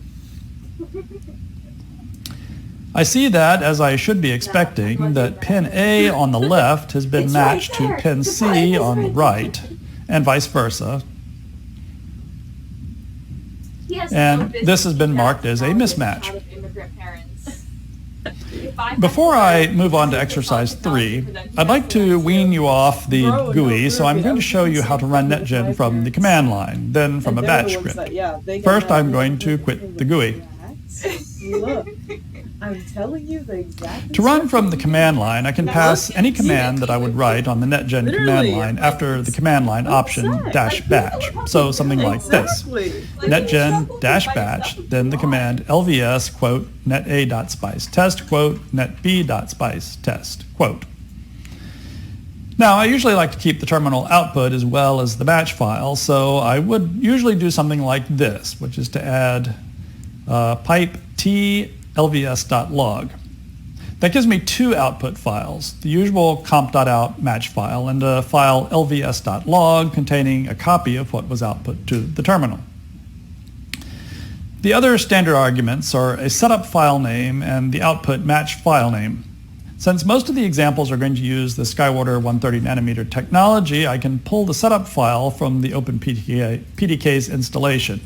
And I'll give a unique name to the output. So something like this. I'll add /user/share PDK sky130a libs.tech netgen sky130a _setup.tickle, that's the setup file, and then I'll give this output the name exercise_2_comp.out. Note that when running that, the setup file made no difference since the setup file has no impact on these black box type entries. I'll add one more thing to my command line, which is an alternative style output format in JSON. So I'll add to that a -JSON. And now I have an additional file in JSON format. Why would I want that?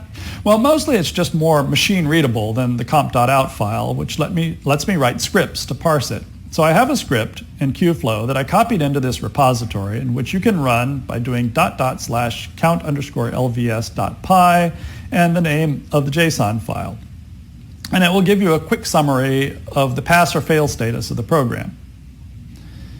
Now, I've made my command line very long and tedious to type out, so I'd like not to have to do that every time I run the program. So I'll take that command line and copy it into a file like this. So I'm going to up arrow so I can see my two command lines I was writing. Now I'm going to say cat into run_lvs.sh. Then I'm going to give it the shebang /bin/sh. Now I'll copy out my netgen command. Then I'll just echo quote, so I get a blank line, and then I'm going to run that other count lvs.py command. And then I will pipe that with a t-a to append to lvs.log. Then I control D to end. Now I can do chmod to make this executable, a+x run_lvs.shell. And now I can just do /run_lvs.shell and everything runs automatically. From now on, I'm going to have a run_lvs.shell script in every exercise directory, so you can stop having to type out the whole lvs command every time. For every exercise, then, you can just cd to the directory and type run_lvs.shell to run the exercise. Folding it. Now I'm going to run through a rapid series of examples that expands on the simple test, so I can show you how netgen runs with a bunch of different types of input. She'd, what is it called? She had like 5,000 blankets. But the next set of exercises will all have the same contents in net_a.spice and net_b.spice, and each one will have a run_lvs.sh script. So the first time you run it, everything should be LVS clean, and then I'll instruct you to change specific things in the file, like I did on the last example, to see what effect it has on the output. For exercise 3, which you should switch directories to now, run cat net_a.spice, and you'll see that I've added subcircuit definitions for cell 1, cell 2, and cell 3. Now, netgen automatically handles black box cells based on reasonable assumptions, mainly that if you have a subcircuit defined in either netlist that is completely empty, then it is intended to be a black box entry. That is, the contents of the subcircuit are not actually empty, but the subcircuit definition is a stand-in for the complete circuit, and it has the correct pin names and pin order. That's a bit of an improvement from the last example, where the cells were treated as black box entries but had no definition. So netgen had to name the pins 1, 2, 3 itself and assume that the pinout was supposed to be exactly the same on both sides. The black box subcircuits are something that can be generated from magic using abstract views for cells, which we'll look at in a moment. So go ahead and type .runLVS.shell. The main difference in the terminal output is that it prints information about each of the subcells. The disconnected pins message is typical, but is indicating that netgen is treating the cells as empty subcircuits rather than black box entries. Now I'll look at the contents of exercise 3 underscore comp dot out.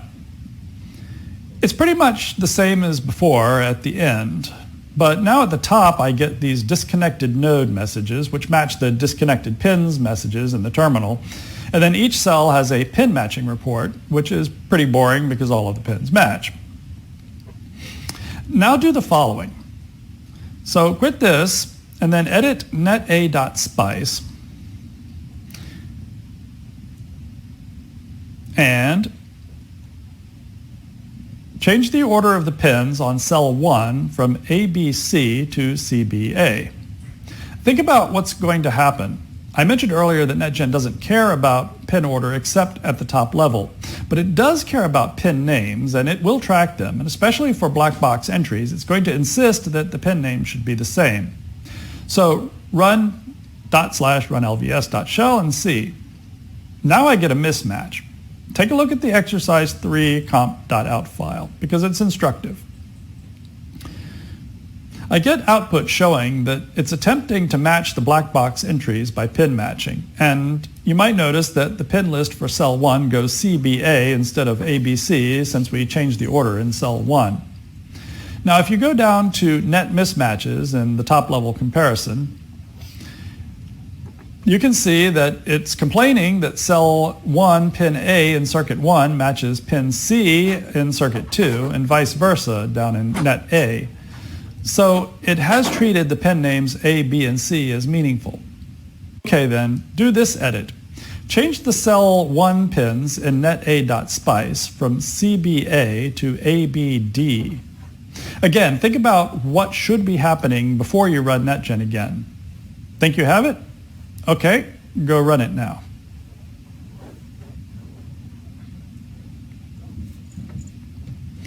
I see I get a mismatch. I'll look at exercise 3 comp.out. Up at the top, I've got no matching pins on each side for pin C in the second net list and pin D in the first net list.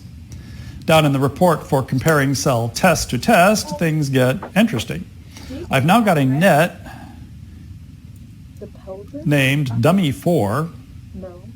You don't? What is that? and some pins named proxy C and proxy D. Do you remember what I said about proxy pins in the lecture? Last year? Well, because these are black box circuits, the only thing about them that NetGen can depend on is the pin name, and it's not going to make any other assumptions. So if it sees cell 1 in both net lists, then it assumes that cell 1 should have the same pins in both net lists. If circuit 1 has a pin C and circuit 2 has a pin D, then NetGen has to assume that both pins should belong to that circuit, and that circuit 1 is missing pin D and circuit 2 is missing pin C. In fact, there is a cell like this in the SkyWater standard cells called ConB that behaves exactly like this, and we'll take a look at it later. So the proxy pins are created because NetGen decides that the real definition of cell 1, so to speak, is a cell with pins A, B, C, and D, and each net list is missing one of the pins. It's not going to insert the actual pin where it's missing because that could be misleading, so it puts proxy in front of it to alert you to the fact that the pin was missing and has been substituted with a stand-in pin. Yeah, no. No financial aid. Before we go on to the next example, let's look at another fundamental type of error. Edit neta.spice again and change the pins for cell 1 back to ABC. Then change cell 1 to cell 4, both in the definition and in the instantiation.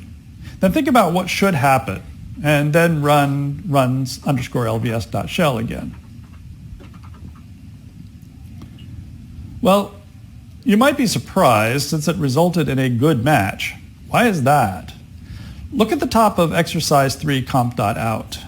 The first two lines say that it is flattening cell 4 in the first circuit and then flattening cell 1 in the second circuit. That's the problem with black box cells. It's hard to determine when a cell is a black box cell and when it's just a cell with nothing in it. If you have cells which are black box entries, then it's probably wise to use the -blackbox option to the LVS command, which tells NetGen to treat cells that don't have any contents as black box entries automatically. So let's do that. I'm going to edit the runLVS.shell and add the option -blackbox right after the option -JSON. Save that and run LVS again. So this time I get a device count difference of 2. In the exercise 3 comp.out file, I can see that cell 4 is listed on one side with no matching element on the other, and in the other circuit, cell 1 is listed on the other side with no matching element in the first column. The device mismatches section does tell you something in this case, in particular that it thinks cell 4 and cell 1 are so much alike that they end up in the same partition. But probably everything you needed to know about the circuit mismatch was already up in the subcircuit summary. Why do they end up in the same partition though? Well, that's because in the case of a topology mismatch, there's usually some last partition containing a lot of random things that didn't match. That underscores one particular issue with reading and understanding the comparison output. You can't assume that things that are shown on either side of the dividing line are really some kind of match. The fact that they're in the output at all means that they're not matched. And while NetGen does its best to line them up in a meaningful way based on device names or pin names, you can't assume that things on the left and right are supposed to be somehow matched. It happens often enough that things are pretty well aligned on right and left that it's easy to be fooled into thinking that they must be somehow aligned.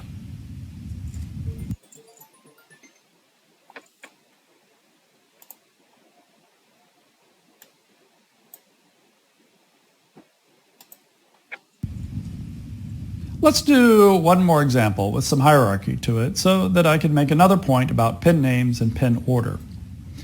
In exercise 4, if you look at neta.spice, I've added components to each of the subcircuits, cell 1, cell 2, and cell 3. These components don't begin with X, so they're not subcircuits. They're low-level SPICE components, R for a resistor, C for a capacitor, and D for a diode. These aren't SkyWater components, they're ideal SPICE components. Also, this circuit isn't supposed to be anything. I've just made a random selection of components to stick into the example subcircuits. Now, SPICE components aren't like subcircuits. There's a well-defined and specific syntax for low-level devices like transistors, resistors, capacitors, and such. A diode, for example, is a two-terminal device, and the first pin is always the positive side, and the second pin is always the negative side. Now, you recall that previously I swapped the order of pins for cell 1 and got a mismatch. But now look at the components of cell 1. There are two resistors. One goes from A to B and the other from B to C. Resistor terminals are permutable. You can't tell the difference between one end and the other. And these two resistors have the same value. So technically there's no difference in cell 1 if I swap pins A and C. So how do you think NetGen will behave? So I'm going to go swap the pins CBA and run LVS. Well, actually, if you run the LVS script, you'll see that NetGen still pays attention to the subcell pin names and still gives me the same error as before when the cell didn't have any contents. So what can I do if I want the cell to really be treated as if I can swap pins A and C? Well, I have to specifically tell NetGen that I can swap pins A and C. Here's how I can do it. First, copy the setup file from where it's located in the PDK to the local directory. So I'm going to copy user share PDK sky130a libs.tech netgen sky130a setup.tcl to here, and then I'm going to modify the run.lvs shell, yes, the run.lvs.shell script, and I'm going to remove the to the right directory. Then I'm going to edit the setup file and add these lines: permute -circuit 1 cell 1 AC and permute -circuit 2 cell 1 AC. That's telling NetGen that in both circuits 1 and 2, the cell named cell 1 has pins A and C that are permutable. That is, they can be allowed to be swapped. Now, the interesting thing here is that it's actually the fact that the resistors themselves permute that trips up NetGen. Because they can permute, NetGen goes ahead and matches pins by name on cell 1, so it doesn't know that the pins were reversed. And NetGen isn't smart enough to know that the entire circuit is permutable, so it has to be told so specifically. But do this. Go back to editing neta.spice and change cell 3's pins from ABC to CBA. Now cell 3 contains diodes, and diodes are not reversible by definition. So let me change the C and the A in the diode connections as well. Now my cell is exactly like it was before, only I've changed the names of the pins A and C. So run this through lvs.shell. Well, unlike cell 1, that passed. Take a look at the output. Down where it matches, take a look at the output. Down where it matches cell 3 on both sides, it has definitely noticed that I swapped the pins, and it has matched A to C and C to A. But cell 3 isn't the top level cell, and so instead of saying that the circuit fails pin matching, it just says that cell pin lists for cell 3 and cell 3 altered to match. Which means that it just accepted that pin A in circuit 1 is the same as pin C in circuit 2 and vice versa, and moved on. Then it found that both cells are used the same way in the top level, so the circuits match topologically. So although NetGen noted the difference in pin names, it did not flag it as an error for the circuit as a whole. A good part of the lecture was about schematic capture and extraction from layout. In exercise 5, we're going to do both of them.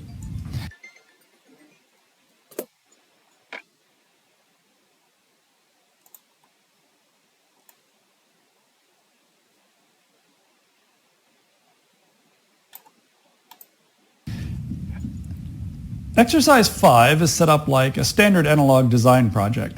In fact, I ripped it from the eFabless Caravelle harness chip example user analog project. If you want to look at the whole thing, it can be found at this address, https://github.com eFabless Caravelle user project analog. But the main parts of it are here. So I have two source directories, one for Xscheme and one for Magic.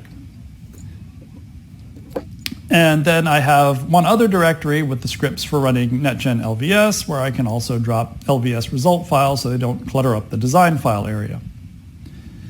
The previous exercise was the last one where things will match. Starting with this exercise, every netlist will have one or more errors which we'll have to track down, figure out, and fix. And from this exercise, we'll be looking at real-world examples in the SkyWater technology. The user project example has two power-on reset circuits. The purpose of a power-on reset circuit is to monitor a power supply, and when it reaches a certain voltage and stability, it will output a digital signal that tells everything in the chip that the power supply is good. This is usually the signal that brings all the circuits on the chip out of reset. The details of the power-on reset circuit are not important here. What's important is to run an example of a real working circuit through NetGen. First, we have no netlists, so we'll have to create them. The first netlist to create is the one from the schematics side. So cd to the Xscheme directory, and then run xscheme user analog project wrapper.sch. This schematic is hierarchical, meaning that the top-level schematic contains symbols that themselves represent other schematics. If I left mouse click on one of the example POR symbols and then type E, I can see the schematic with all the low-level components, which are MOSFET transistors, resistors, capacitors, and some standard cell buffers and inverters. The definitions of the standard cells come from the SkyWater PDK and our SPICE netlists, not schematics, so I can't descend further to see what the circuit makeup of the standard cells is. So I can pop back out to the top level with the Control E key. If you have a well-made schematic, then generating a netlist with schematic capture should be trivially easy. You should only have to click on the netlist button. The tool should do the rest. So I'll do that now. Xscheme doesn't give much in the way of feedback, but it did change the colors of the pins, so I know it was working. I can quit Xscheme by typing exit, and run an ls on the directory, and I see that there is now a .spice file. Yeah, that's so sad. What the heck? If I edit that file, I can see one issue already. There's a subcircuit around the top level, but it has been commented out. That's not what I want for LVS. So let me go back to Xscheme. Now I want to go to the menu Simulation, Okay. and then select Copy now? LVS netlist. Top level is a .subcircuit. Okay. Did you reload? Now I'll netlist again and exit, And it's just like a white screen. and then edit the Spice netlist again. And now it has the subcircuit at the top and it's not commented out. So that's what I really want. The subcircuit of the top level has a lot of pins because it connects to the entire Caravelle chip's processor. I'm not using the processor, so most of these remain unconnected. If I search for the string subcircuit, there are only two. There's the top level and the power on reset. Note in particular, down at the bottom of the file, there are no subcircuits for the standard cells. That's because they're part of the SkyWater PDK, and it's expected that if you create a test bench around the circuit, the test bench will have include statements to find and include the netlists for these cells. Without the include statements, the standard cells are black box entries. Most of the power on reset netlist is transistors and resistors and things. You might notice that these all begin with X, so they are subcircuits, not SPICE low-level devices. This is fairly standard practice for Foundry device models. The models are more complicated than the low-level SPICE models, so a subcircuit is used to capture the behavior of the device using multiple low-level components.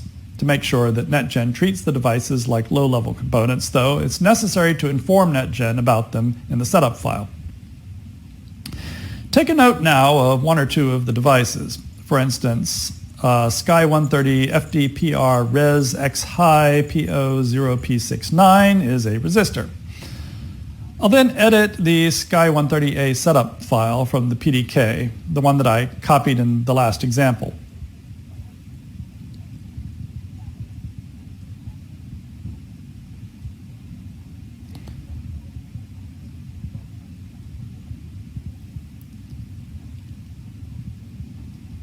So looking for the X-high PO resistor, I find it here in a list that is describing all resistors in the process.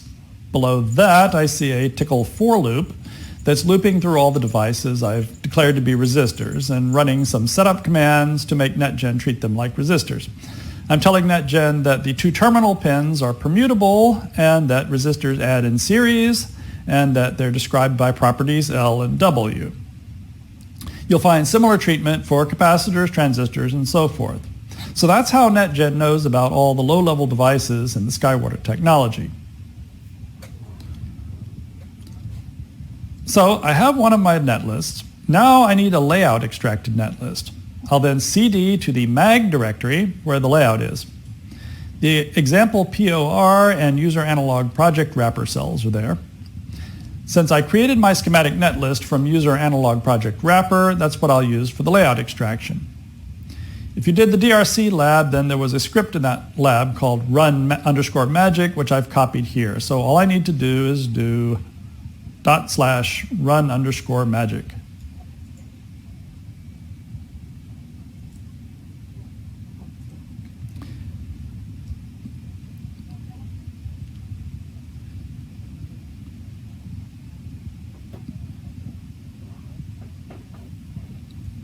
In Magic, I'll go to File, Open, and select User Analog Project Wrapper. The project itself is mostly empty space. It's not a particularly large or complicated example, and it doesn't fill the space available for user projects on the Caravan harness chip. But it is a real working circuit.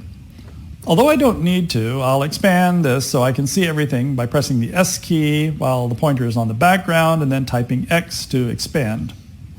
I can zoom in on the power on reset circuit. So that's what it looks like. You may have seen part of it before in a DRC lab exercise. Anyway, the thing I need to be doing here is extracting the circuit. So I'll run these commands. Extract do local, extract all, And then that's followed by, when it's finished, X to Spice LVS and X to Spice. If you were concerned about those warnings, then put the cursor box around the whole layout area and type feedback Y. You'll see that all of the warnings are about multiple labels.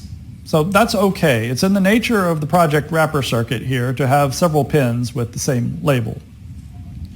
So I can quit Magic now. I don't need to save anything, and I can see that there's a user analog project wrapper.spice file here too.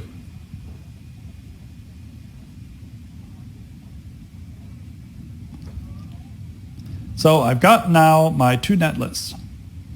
I'll jump to the netgen directory and look at run lvs wrapper.shell, which is a script that runs a comparison on the two top level cells.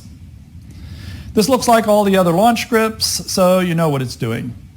It looks okay, so I will just run it.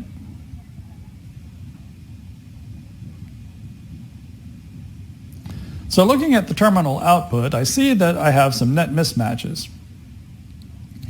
If I look at wrapper_comp.out, there's a clear problem with the standard cells.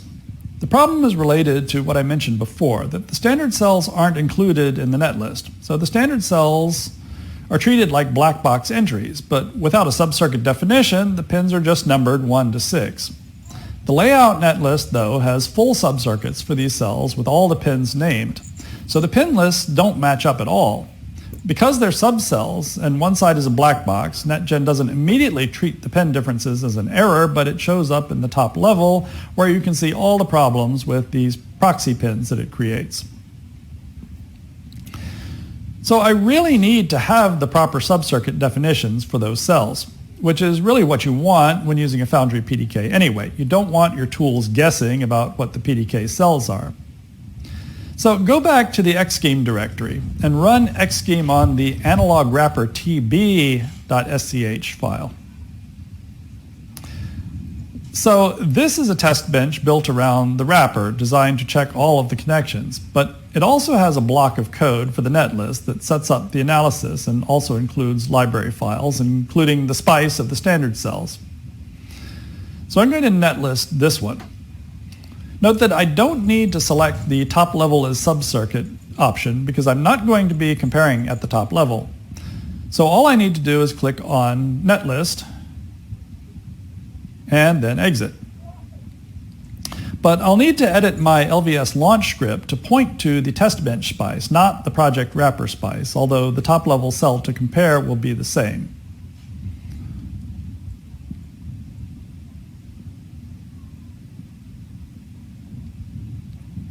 So I will edit my wrapper. I'm going to change the name of the xscheme file to analog wrapper _tb. Save that and then run .lvs. So that was pretty close. No net errors, but there were unmatched pin errors. Before I go investigate those errors, though, I want to show you that you can run a comparison on any cell inside a netlist, regardless of whether or not it's a top-level cell.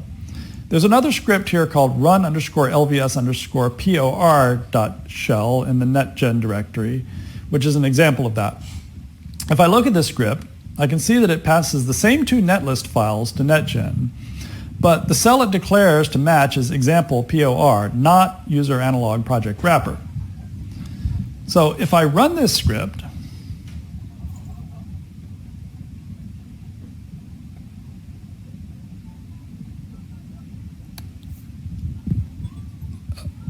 then I can see that I have a clean match. Let me look in the por.comp.out file now, because there are useful things to look at in it without worrying about the stuff that wasn't matched. So editing por_comp.out, at the top I see a bunch of statements about flattening unmatched subcells.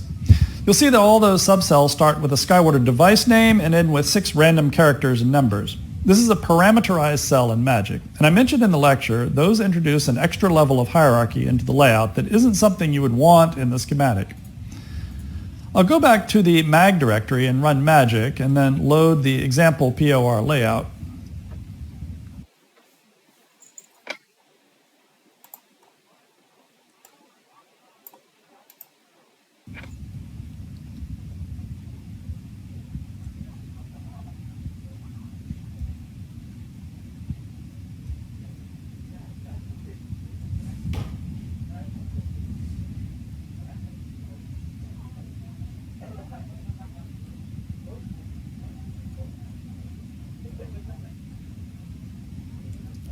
Now up at the top, you can see that all the parameterized cells are on the left at the top. I can select and expand the top level and see that those are all MOSFET devices, like so, although the big resistor that makes up most of the bottom of the layout is also a parameterized device, and so are the capacitors that are taking up most of the bottom right corner. So the hierarchy here is top level, then parameterized cell, and then low level device. Compare that to the X-scheme view, which is just the top level and then the low level device. I could make the hierarchies match by flattening the parameterized cell in magic, but that defeats the purpose of the parameterized cell, since once I flatten it, I can't change parameters anymore. But it's not necessary to flatten it in magic. You can see from the POR comp.out file that NetGen already has discovered that these parameterized cells have no name match in the schematic netlist, and so it flattens them right away.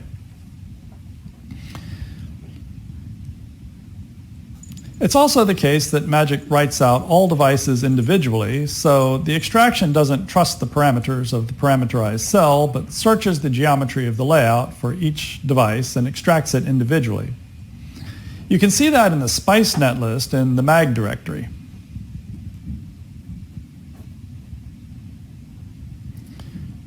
The third subcircuit down or so is one of the MOSFET parameterized cells, and the parameterized cell has 7 individual extracted transistors rather than 1 transistor with M equals 7, which is necessary because as drawn, the devices in the parameterized cell aren't parallel devices. They're actually individual devices strung together.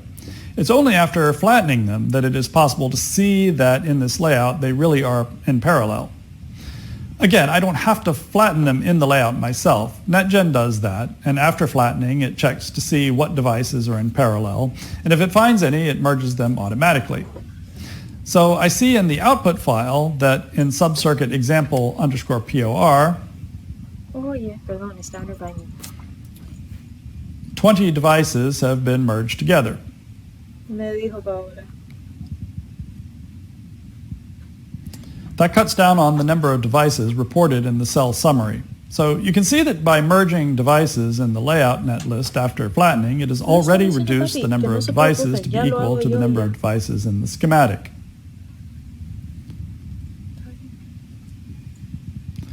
So let's go look at the pin errors that were showing up in the wrapper. There's a long list of pins at the end because the wrapper has a lot of pins on it. I've got 2 kinds of errors here. Up at the top, I have an apparent mismatch between I/O clamp high 0 on the layout side and I/O analog 4 on the schematic side. Then there's a bunch of things that match. And then at the bottom, there are some pins IO-OEB with indexes 11, 12, 15, and 16, and IO clamp low and IO clamp high. This will show why pin matching really does matter on the top level cell. I'll work on the first error. That seems important. Lo que estoy diciendo es que no lo hagan porque van a gastar mucho tiempo, mientras que yo lo puedo hacer mucho más fácilmente. So this one here, where IO clamp high matches IO analog or mismatches IO analog 4. Vas a tener que hacer lo mismo si lo estás filmando con la cámara. So running X-scheme. Es lo mismo, except... Okay. And pushing down to the wrapper. I can see that IO analog 4 is the VDD3V3 connection to the second POR circuit. The first circuit has the VDD3V3 pin tied directly to VDDA. To VDDA1. No, yo no estoy diciendo que tiene problema. Lo que estoy So diciendo now I'll yo run Magic es and que load yo the lo user voy a hacer project mucho wrapper. más rápido, haciéndolo ya de la manera que lo estoy haciendo yo. Y yo traigo mi laptop y yo escúchame, escúchame un momento. Ya lo puedo dejar ahí tocando en la clase y ya, eso es todo.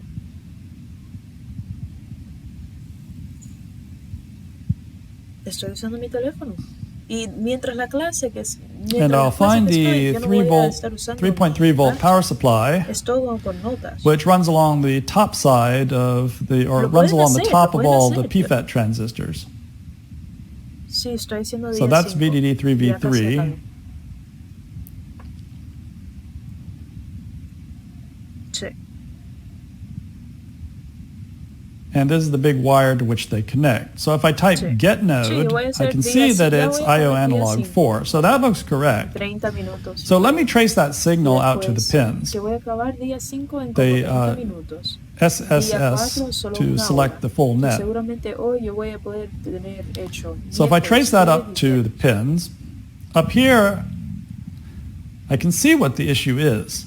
I have IO analog 4 tied to IO clamp high 0. So it's not really an error, but then it's not a good idea to try to merge together pins in a layout like this. The better approach is to separate the nets with a metal resistor, which is like a short between the nets. So I'll make that change now by replacing the bridge between those two nets with type R metal 3.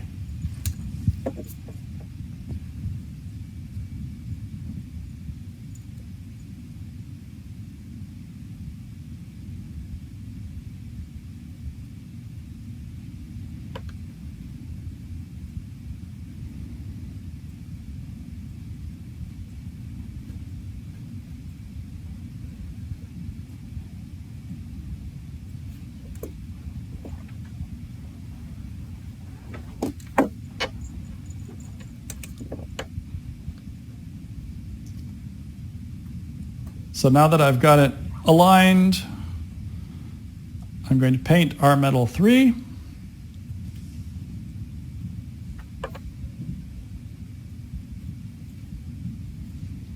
And when I've done that, I can do a net selection on either side and see that Magic considers the nets to be different.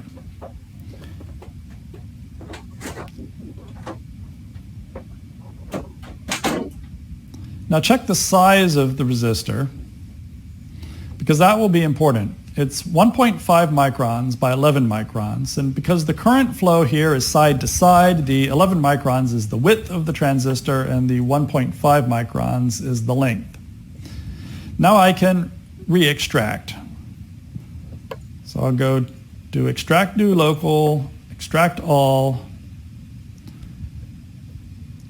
then X to Spice LVS, and X to Spice.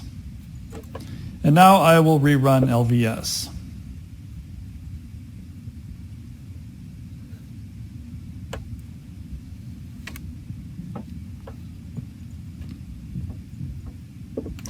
Now I've just made things worse, because now I have a device count difference. I've added a res generic M3 device in the layout, and now it needs to be matched on the schematic side. So I will do that now in Xscheme.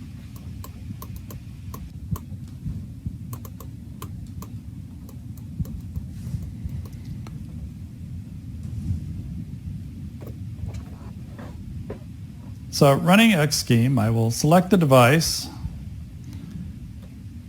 and then use the insert key and go to the list of devices. Now there is no device, in Sky130 FDPR. Now there is no device for res generic M3, but there is one for res generic M1, and I can change the device name in the properties. So I'll pull one of those and rotate it and then connect one side of it to IO analog 4 with a wire. So use W for the wire and connect that to IO analog 4. Use wire on the other side.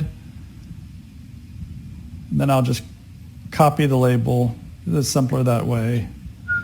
And change that label to be IO clamp high 0.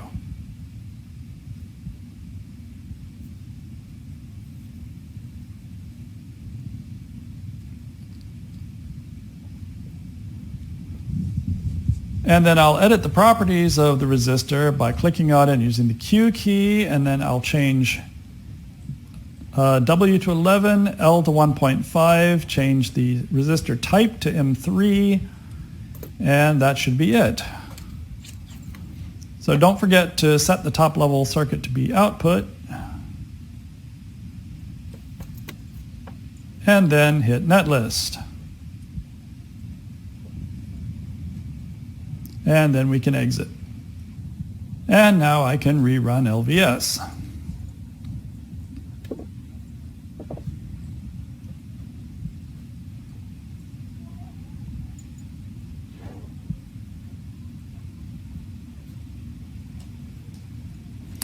Now that does appear to have improved things. There's just the remaining error with the unmatched pins. Let's take a look at where that comes from. If I run Xscheme on the project wrapper,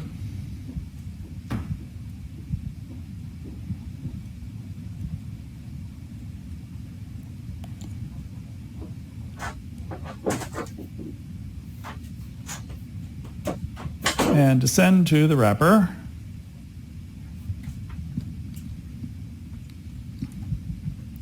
I can see that IO OEB and IO clamp high and IO clamp low are all just floating pins. So they're in the schematic. Why are they missing in the layout?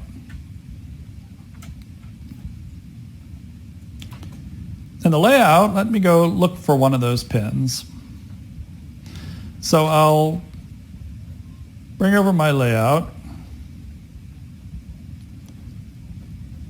and I will type go to IO OEB 11, remembering to put braces around it or else backslash escaping the brackets, which are operators in the TickleTK interpreter language. There, by zooming to it, I can immediately see that it is connected to something that looks like a power supply. So I run the command get node, and I can see that the name of the node is actually VSSD1. That means I have another case where pins were shorted together, causing a net to be removed from the layout. So I'll leave it as an exercise to you to correct these issues, but they're just the same as the one that I just solved. There are 9 mismatched pins in the LVS output. The 4 IO OEB pins are connected to VSSD1 in the layout, and the 5 IO clamp pins are connected to VSSA1 in the layout. The layout needs metal resistors near these pins to isolate the ports from the rest of the net, and the schematic needs to have metal resistors drawn to connect those ports. All ports are on metal 3, so you should be able to follow my example exactly. Can you make the design completely LVS clean?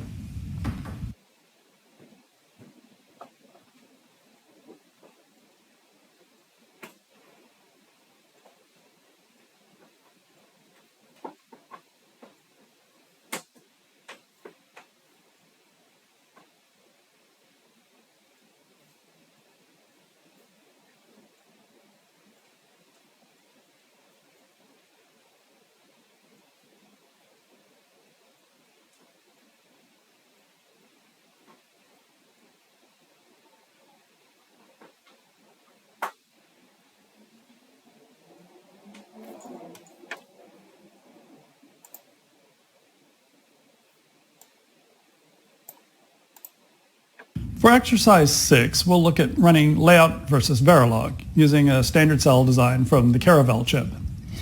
Like exercise 5, I've set this up with 2 source directories, mag for layout and Verilog for Verilog, and a directory netgen where I run the script that does the LVS check.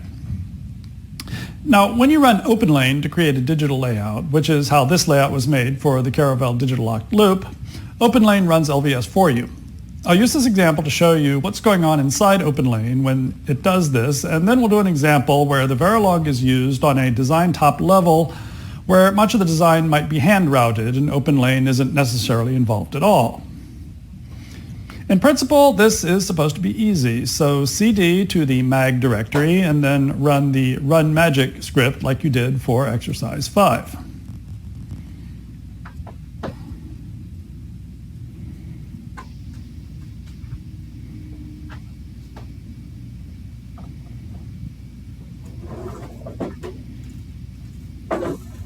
And like exercise 5, all we want to do is to extract the SPICE netlist from the layout using the same commands. So we'll load the digital PLL, expand it, and then do extract do local, extract all,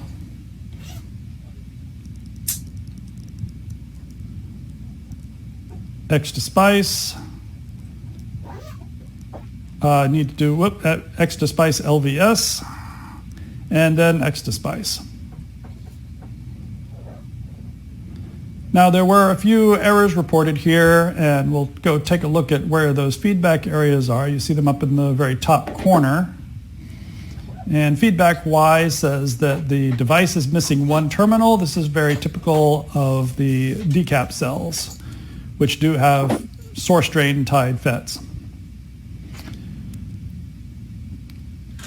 Since those seem to be the only errors, we can just exit. And because the net list being compared against is Verilog, there's no schematic capture here. So just be aware that the Verilog has to be a net list, not behavioral Verilog. So if I look at the Verilog file for digitalpll.v, I can see that it is just a long list of digital standard cells and their connections. So again, in principle, all I should have to do is to cd to the netgen directory and run the run LVS script. Well, that didn't go so well. Let's look at the output. In exercise 6 comp.out, there's a lot of output, but starting from the top, nothing looks particularly wrong until I get down to the circuit summary. There I find that the cells fill1, fill2, and tap V power V ground are all missing from the layout. Really? Let me take a quick look at the Verilog and find the first fill1 cell.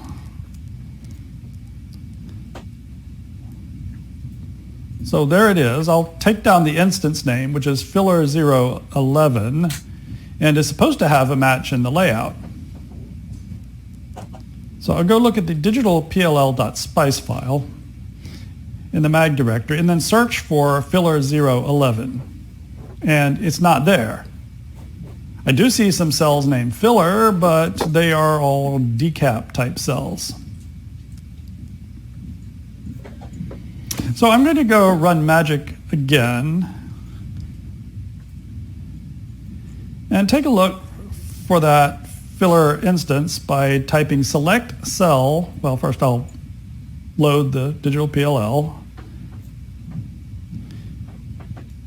Then I'm going to do select cell filler011, the name of that instance. And in fact, it's there. So why isn't it in the net list? Well, push down into that cell with the greater than key. So there is, in effect, nothing there. It has 4 pins all on different layers, but there are no transistors, resistors, or any relevant devices in the cell. You might say there's a parasitic diode from the in-well to the substrate, but as a parasitic element, it's not something that you would represent in a schematic, let alone in Verilog. So there being nothing here, Magic's extraction optimizes the cell out completely. Now, there are several ways to deal with this, but here's the one used by OpenLane. To see it, quit Magic, and then we'll edit the setup file, which is in the PDK.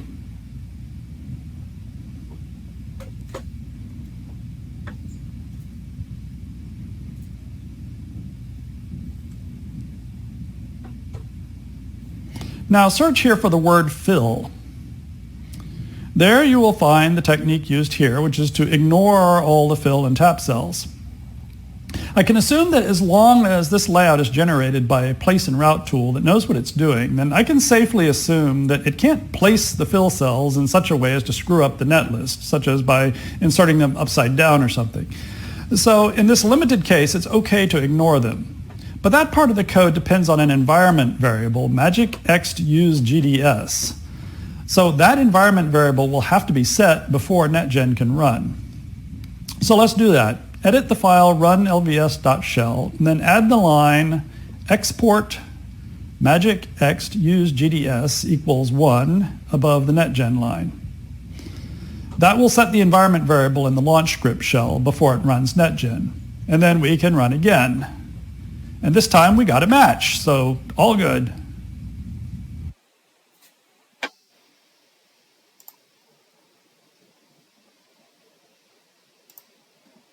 On to exercise 7. This looks a lot like exercise 6, and in fact it's another digital block from the Caravelle chip, but one with macros which are smaller synthesized digital blocks inside the top-level digital block. If you look at the top-level Verilog, which is called management mgmt_protect.v, it looks like a gate-level netlist with all the underlying standard cells instantiated directly in the file. You should know how to generate a netlist from the digital block, and because it takes a minute or so to run the extraction, I'll let you do that yourself while I move ahead. But I'll get started here, go to the mag directory, run magic,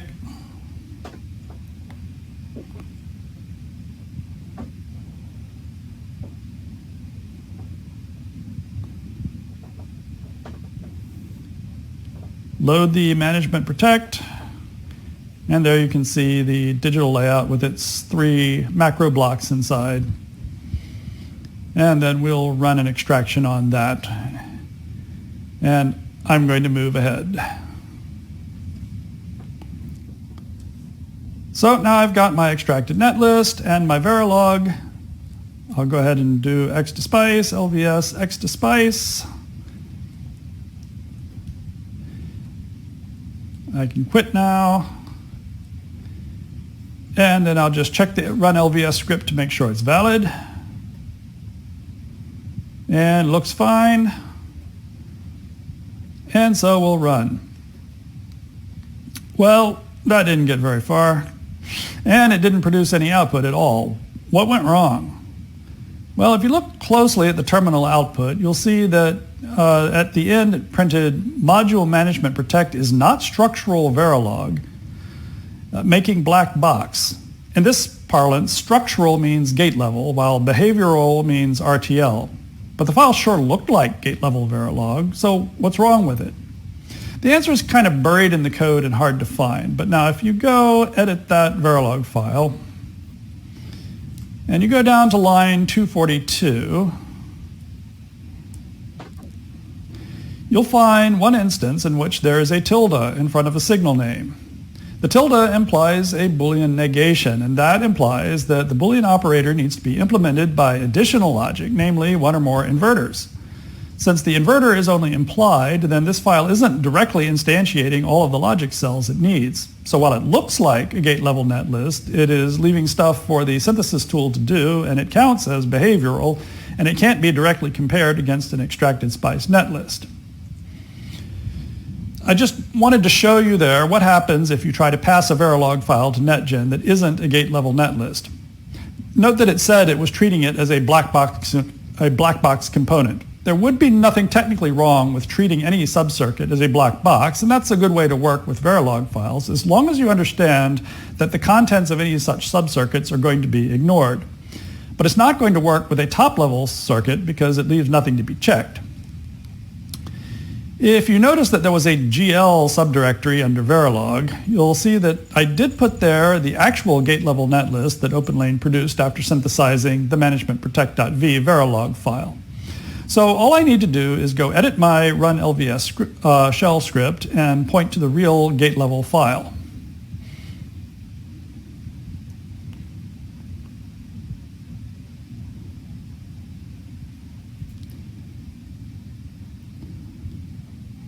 And so I'll just change it so that the Verilog had that GL netlist there, and that should be all I need to do. So I'll save that and then run. There are still errors, and if I look at the exercise 7 comp.out file, I can say that they look rather much like the ones we looked at in the last example. I'm getting missing pins on the ground nets, and it's clear that on the layout side, the grounds have been connected together. Here's the problem, though, and I'll show you in Magic. If I find, say, VSSD1 in the power rings around the layout and do a net selection, I discover that as far as Magic is concerned, it's not merged with the other grounds. It seems that Magic is of two minds about this net, and that's about right. The problem here is common and endemic to layout tools and extraction, which is the problem of how to represent the substrate in substrate connectivity. You see, the substrate is all one big net, and it will normally be connected to ground. But the substrate is also one big resistor, so in some ways it's like a huge network of resistors connecting a bunch of devices together. Magic's interactive net selection is just a simple routine that looks at connected bits of drawn geometry, so it's not prepared to do the full extraction needed to determine what is and isn't connected through the substrate. But that's exactly what the extraction does, which is why you get two different answers from Magic about the connectivity of ground nets. So the underlying issue is that there are digital logic gates in the Verilog that claim to be connected to VSSD, and some connected to VSSD1 and VSSD2, and others connected to VSSA1 and VSSA2. And those are connected to different buses in the power ring around the circuit. But they're also all connected directly to the substrate, so they extract as one net. So you'd think you'd want a metal resistor or something to separate the ground nets. But the ground nets aren't connected together by metal. If you think there might be some equivalent thing that you can do to the substrate to show that part of the substrate is disconnected from other parts of the substrate, then yes, there is. There's a layer in Magic called isosub that acts like an isolated substrate, as the name implies. But right now, Magic does not extract multiple isolated substrates in the same layout. There is some code under development that does this, but as of the time I'm making this lab, it's not done yet. Fortunately, there's another way to work around the problem to get an LVS match, although it's not quite as satisfactory because I'll have to treat all the grounds as merged into one net, which is not that bad of a concession since, as I said, the grounds really are connected. So in any chip using this circuit, my grounds are all going to have to be at the same potential, or else I'm going to have currents running through my substrate. This method relies on the fact that some assignment statements can be made in Verilog and won't be treated as behavioral if they just connect one net to another and don't use any Boolean or mathematical operators. The idea then is that if Magic can't separate the ground nets, then we'll make sure that the Verilog netlist doesn't separate them either. It will, however, involve hand editing an automatically generated file. But here's how it works. So I have two different cells that isolate substrates. The first is the management_protect_HV cell. So I'll edit the management_protect_HV.v file in the Verilog/GL directory.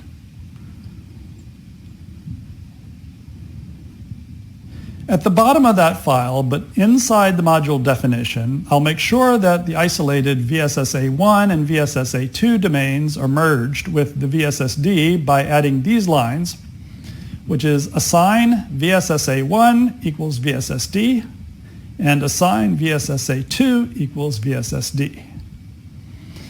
The modules like mproj_logic high only define one power domain inside them, like so. So merging has to be done in the top level cell. So I'll edit the top level cell management_protect.v, and at the bottom of it I'll add the same lines that I added to the management protect HV module, so those will propagate to the top. So assign VSSA1 equals VSSD and assign VSSA2 equals VSSD. And then I'll merge in the other two isolated domains, which is assign VSSD1 equals VSSD and assign VSSD2 equals VSSD.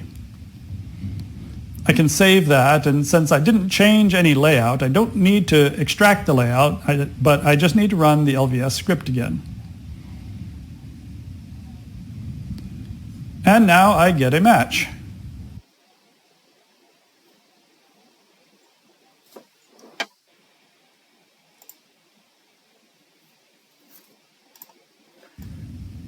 Finally, I'll show you some other typical mismatch cases that will help you solve LVS issues. The idea here is to throw in a number of different errors so that you can get a feel for the divide and conquer strategy. In exercise 8, I've brought back the digital PLL cell, but with some errors in the layout. Since this is a synthesized cell, you wouldn't expect these kinds of errors to show up in such a layout, but the errors are very typical of any hand-drawn or hand-edited designs, and tracking down and fixing all the errors is all the same. I'll start the same way, of course, by extracting the layout netlist.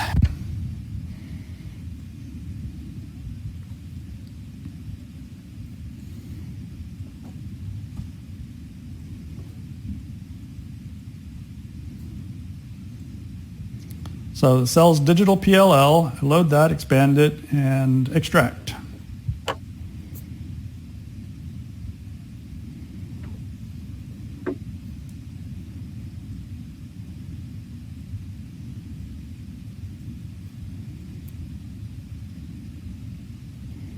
I'll leave that up for now. Just put it in the background. And then I will run LVS. And as usual, it generates a copious amount of output, so I'll need that divide and conquer strategy here. If I look through the output file, what I see is that everything looks fine until I get to the top level, which makes sense since everything under the top level is a standard cell and should be known good because it comes from a vendor library. At the top level, I see some device mismatches, and I know that if I have device mismatches, then the net mismatches are going to be a mess. So I'm going to want to deal with those first. At the top of the summary, there's a difference in count between decap cells, which you can see here where it says mismatch. And then further down the list, I see a no matching element down there with a diode on one side. What's significant here is that it's not a standard cell. At the bottom I see no matching element with the fill and tap cells. That one should ring a bell. I would call that a low-hanging fruit. I know what to do about it, and it will take me just a minute. I made that change to exercise 6, so I can just copy that line from the run lvs.shell there. So let's go ahead and do that. I'm going to look at where I had it in exercise 6. And that's the line that made that difference, was the export magic. So I'm going to put that into my run LVS file. Okay. And now I can rerun. And now look at the output again. About that diode then. Well, if I search for the word diode in this file,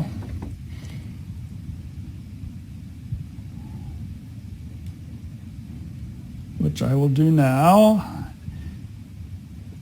and I see it right at the top of the file. There's an unmatched subcell diode 2 in the layout. I can confirm that it's in the .mag file and not in the .v file, which would explain the error message. So grepping for diode in the mag file, I see there it is.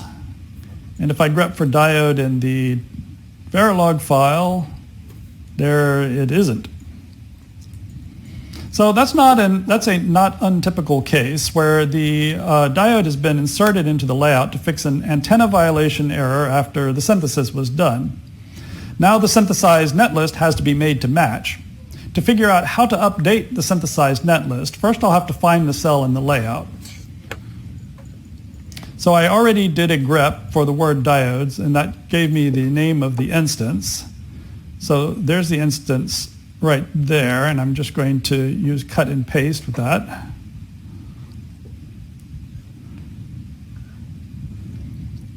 And then copy that into there, select cell, and give it the name of the instance. And I can find it right away. I can see that it's connected to a net. I just need to know which net. So the command get node will tell me the name of the net. and its DCO. Since I have this net selected, I can also zoom out and I can see that it's connected to up there to the DCO pin. This is pretty typical. You might assume that this net was not an antenna violation until it was placed in a top-level layout and a long connection to it made a problem.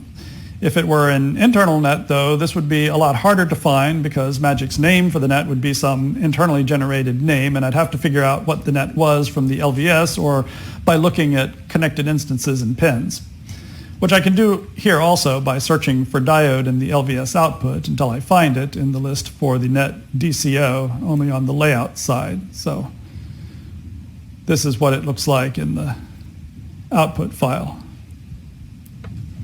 So fixing it should be easy. I'll just add the entry for this in the synthesized net list.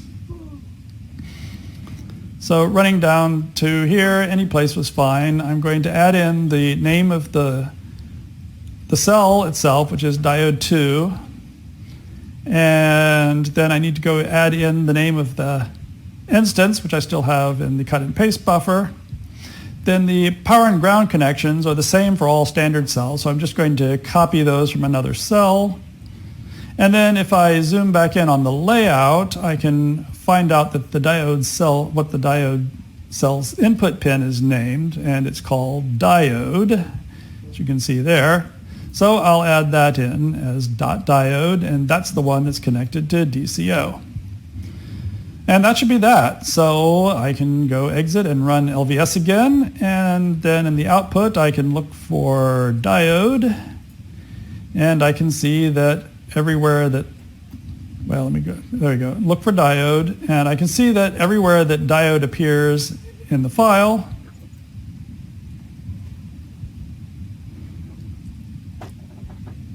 is normal and the diode cells are matched, and I have no more errors related to diodes.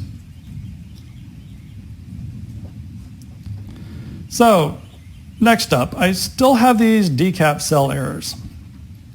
So let me look at the device mismatch entry. It's one of those rare times when it's useful to do so.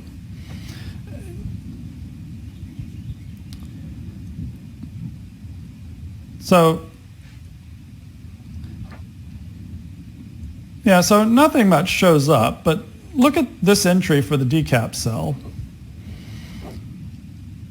What it's saying is that the cell in the layout has a ground that's connected to 642 devices.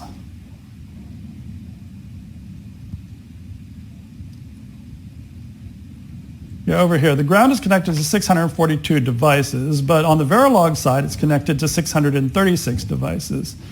And the power pins have a similar difference. So if I look below that one, there's an instance with only 54 devices connected to power right there. So that suggests that there's a broken power network. Power network issues are tough, as I mentioned in the lecture, because the power networks touch all devices, and so problems throw a lot of errors. But here, let me go back to the layout and look at this instance. Remember that the instances printed in NetGen all have the cell name followed by the instance name. So the instance name here is _249_. Yeah, here's the instance name, 249. And I can find it in Magic with select cell _249_. And then I can Control Z to zoom to it. So if I select the power network there and type S 3 times, then I can get the network connectivity. So if I zoom out on that, I can see that the network there is in fact isolated from the rest of the power supply. So if I go look at the vertical power, so it's obviously not connected here to the vertical power stripes. And so if I go over and look at the vertical power stripes, I'll go all the way over to the one on the right. If I select the power stripe and use get node, I can see this is V power. So that's the one it's supposed to be connected to. If moving across. The middle one is V ground, and the one on the left is also V power. So this needs to be connected up to those.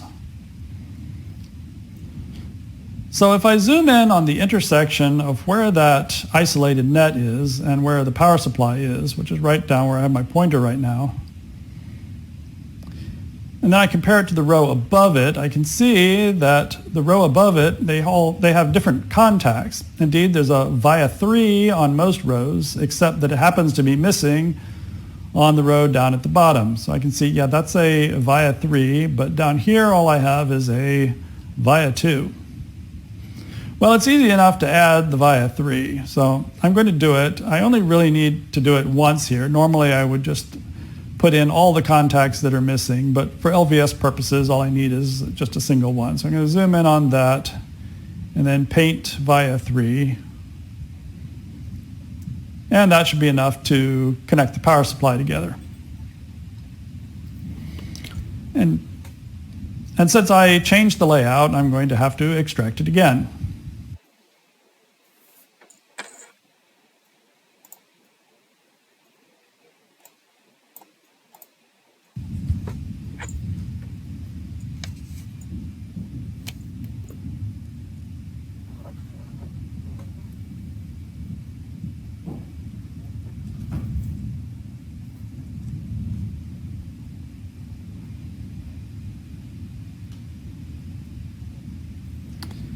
And having done that, I can go run LVS again. And now I see I have no more device errors. That's going to make the rest of the debugging much easier. Much, much easier. In fact, now there's not much more than a couple of dozen lines of output for the digital PLL block. So go down to the bottom of the output file. You can see how the power supply issue makes a mess of things and why it would be essentially useless to try to solve these other issues with all the power supply related errors in the output file. Again, divide and conquer. What's the most obvious thing here? Well, it's a single pin on the layout side. In fact, I can see that if I combined the first 2 entries on the left side, it would be the same as the third entry on the right side, a sure sign of an open circuit. So I'll zoom in on the cell involved in that layout, which I can read off as underscore 364, right there. And I'll select the cell 364.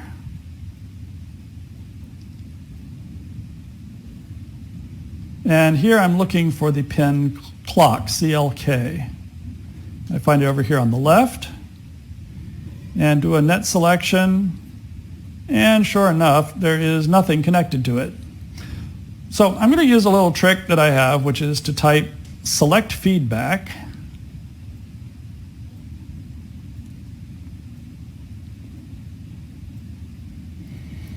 so now I've got a feedback area on top of my isolated net, and that will help me to not lose track of it. Meanwhile, I can find part of the rest of that net from the net name. So looking here, the rest of that net is on 328A. So I'm going to go find the cell 328 like I did for the other one. I'm going to look for pin A, which is over here on the right. I'm going to select that full net. And now I need to go back and find where I had that highlighted pin, which should have been easier to find than it is. There it is. Okay, so I can zoom in on that and I can see that while it's a big net, I can find where my highlighted net is, and I can see that it's supposed to be connected to that line that passes right above it. So all I need to do is connect those together with a wire like this. I'm going to drag it down from metal 1 and then connect directly to clock, like so. So that fixes that one. Now I could just extract and run LVS again, but the LVS output is so simple now, I can just look at it and see what's still left. So we'll just go ahead and fix both problems in one go this time.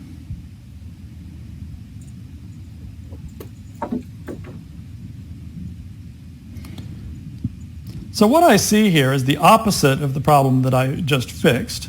Here the top two entries in the Verilog netlist combine to make the last entry in the layout netlist. I'll always assume that for these kind of errors, it's always the layout that's wrong if I've been able to simulate off of the Verilog netlist and the simulations are all working. So this looks like a short, two nets that got merged into one.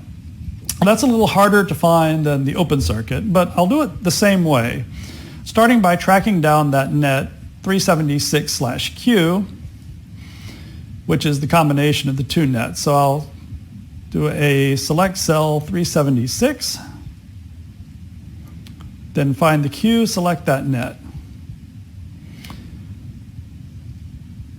So now I can see that this net has pins Q and pin X, and both of those are outputs, so I know that they belong on different nets. So there's a pin A2_N that's on both sides of the network.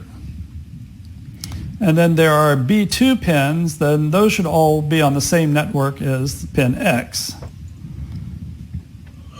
So that means that the A2 pin down at the bottom has to belong to the same net. Well, so I've got these two pins, A2N up in the top and bottom, and then B2 only belongs to net X. Yeah, so that means that the A2 pin up here belongs to the net with Q, and the A2 pin below it belongs to the net with X. That means that the short has to be right in here, in between them. So let me cut that trace.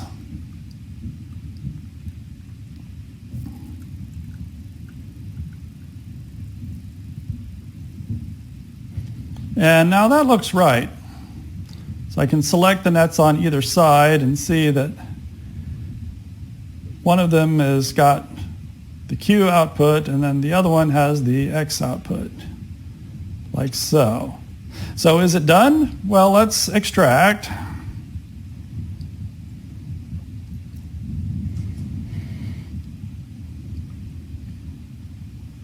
And X to spice, and then we will run LVS again. And oops, I still have a pin error. Well, that one's easy to find. You can look in the output and we'll see it as a pin list error. So I'll look at the output, go to the bottom, and there it is. I can see that the error is xtrim22. So we'll go track that down in the layout with a goto command, goto, and put it in braces, xtrim22. And then Control Z, and there it is. Sure enough, it's in the layout and it's not attached to anything. But because it's a pin error, I don't get much information about it in the LVS output, so I'll have to go to the Verilog netlist. All I need to do is find it once. So look for that xtrim22, except with backslash brackets there. There it is. So it's attached to instance 335 there, pin A1. So all I need to do is find that instance 335 in the layout. So select cell 335. Well, I'm going to save my position here in case I need it. So yeah, select feedback. So I marked that pin. Then I'm going to go select cell 335 and then find pin A1, which is here. Why? And then highlight the net, and yeah, there's no net to speak of, but it's close to the pin, so I can bring out the net on metal 3.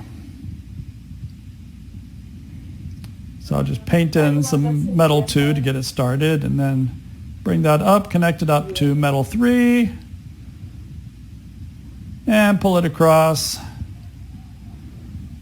to connect to the pin, like so. Now I'm going to select the net to make sure that I haven't shorted it to something. And whoops, yeah, I shorted it to the entire power supply network. So let me undo that and try again with routing around that post in the power supply. Sounds good. I want to keep. Oh. So think I good. undid But, a little bit too I'm also far. in Let me bed start right now, so I'm again. like, I need I'll go back up relationship with to someone. metal 3. And now I'm going to route around that post All right. Good night, Estrella. and back out to the pin. Aw, nah, not even. So now it looks like I haven't shorted anything, so we'll go ahead and extract again.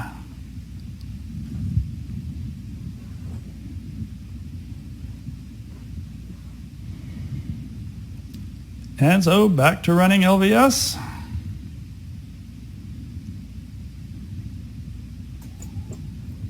And I have no errors, so I'm all done.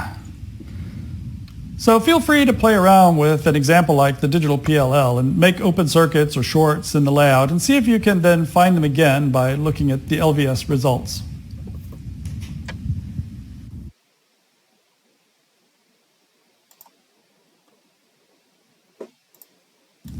The final exercise will look at property errors because I haven't given you any examples with property errors in them yet. For this one, I'm going to use the example POR layout again, the one that we saw before in exercise 5. So you'll need to run magic and extract a netlist and run xscheme and capture a netlist first.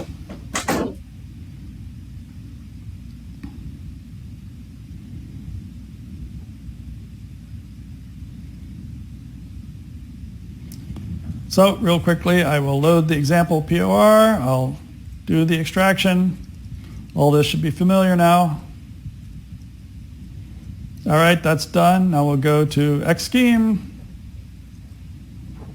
Make sure you run xscheme on the example POR tb.sch file so that it picks up the location of the SPICE library files, if you remember that. So we'll do netlist and we're done and can run LVS. So running LVS, I see that everything is correct topologically, but there are property errors. Now the way to read the output is that in the first mismatch, if I go edit the file now, so down in the first mismatch, I have a mem capacitor M3_2, and it has a length of 28 in the layout, but 30 in the schematic. The resistor below it has a length of 460 in the layout, but 500 in the schematic. The other resistors and capacitors have similar errors. And one of the infets has a width of 4 instead of 2. Which netlist needs to be corrected is up to the designer to decide. Obviously, fixing the layout is more difficult than fixing the schematic. But let's say that here I was forced to cut 2 microns off the bottom of the circuit to make it fit in some space. And I want to make sure that my schematic matches that. And then I'm going to check the simulation to make sure that it will still be in spec. So I know I've created property errors in the resistors and capacitors in the layout, and I want to modify the schematic to match that. The capacitors are easy. I can tell from the output that I shaved 2 microns off the length. The resistors are a bit more tricky, but I have the numbers and should be able to figure it out. So I'm going to, if I edit the test bench in xscheme,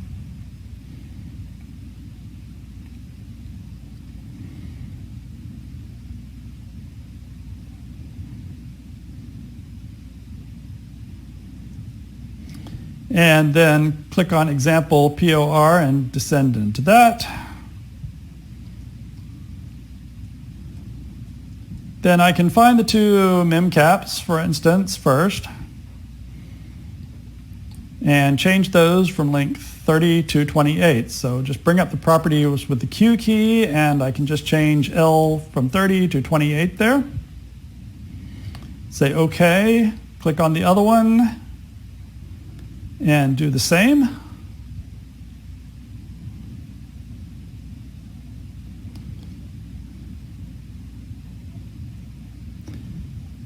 And then if I recall the changes that need to be made to the resistors, one of them goes from 25 to 23 length.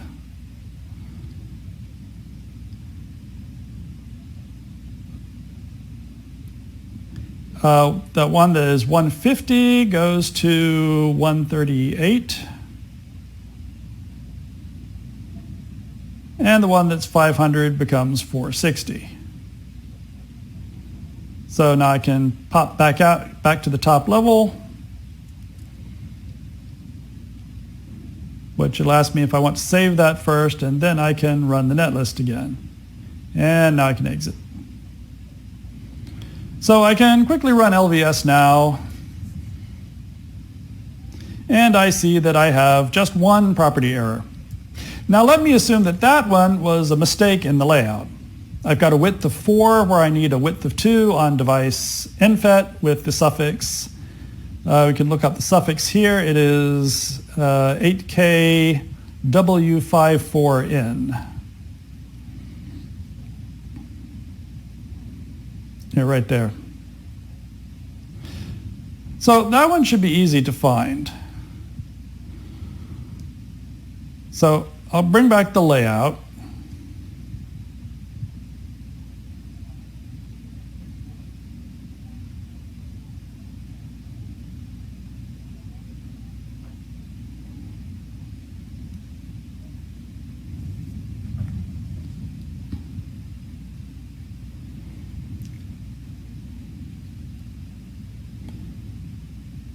And then load up the example POR.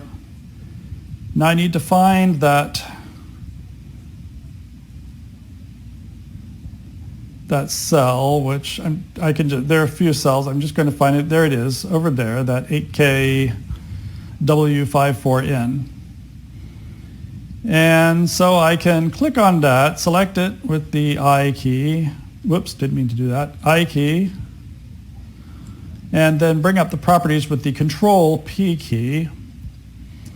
And it's pretty obvious there that I have it set with 2 fingers of NFET at 2 microns width each, and I'm supposed to only have 2 microns total, so I must get rid of one of those NFETs.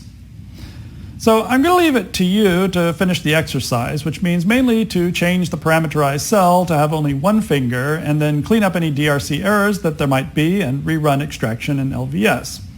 And I'll leave it to you to prove that the cell passes the LVS check cleanly.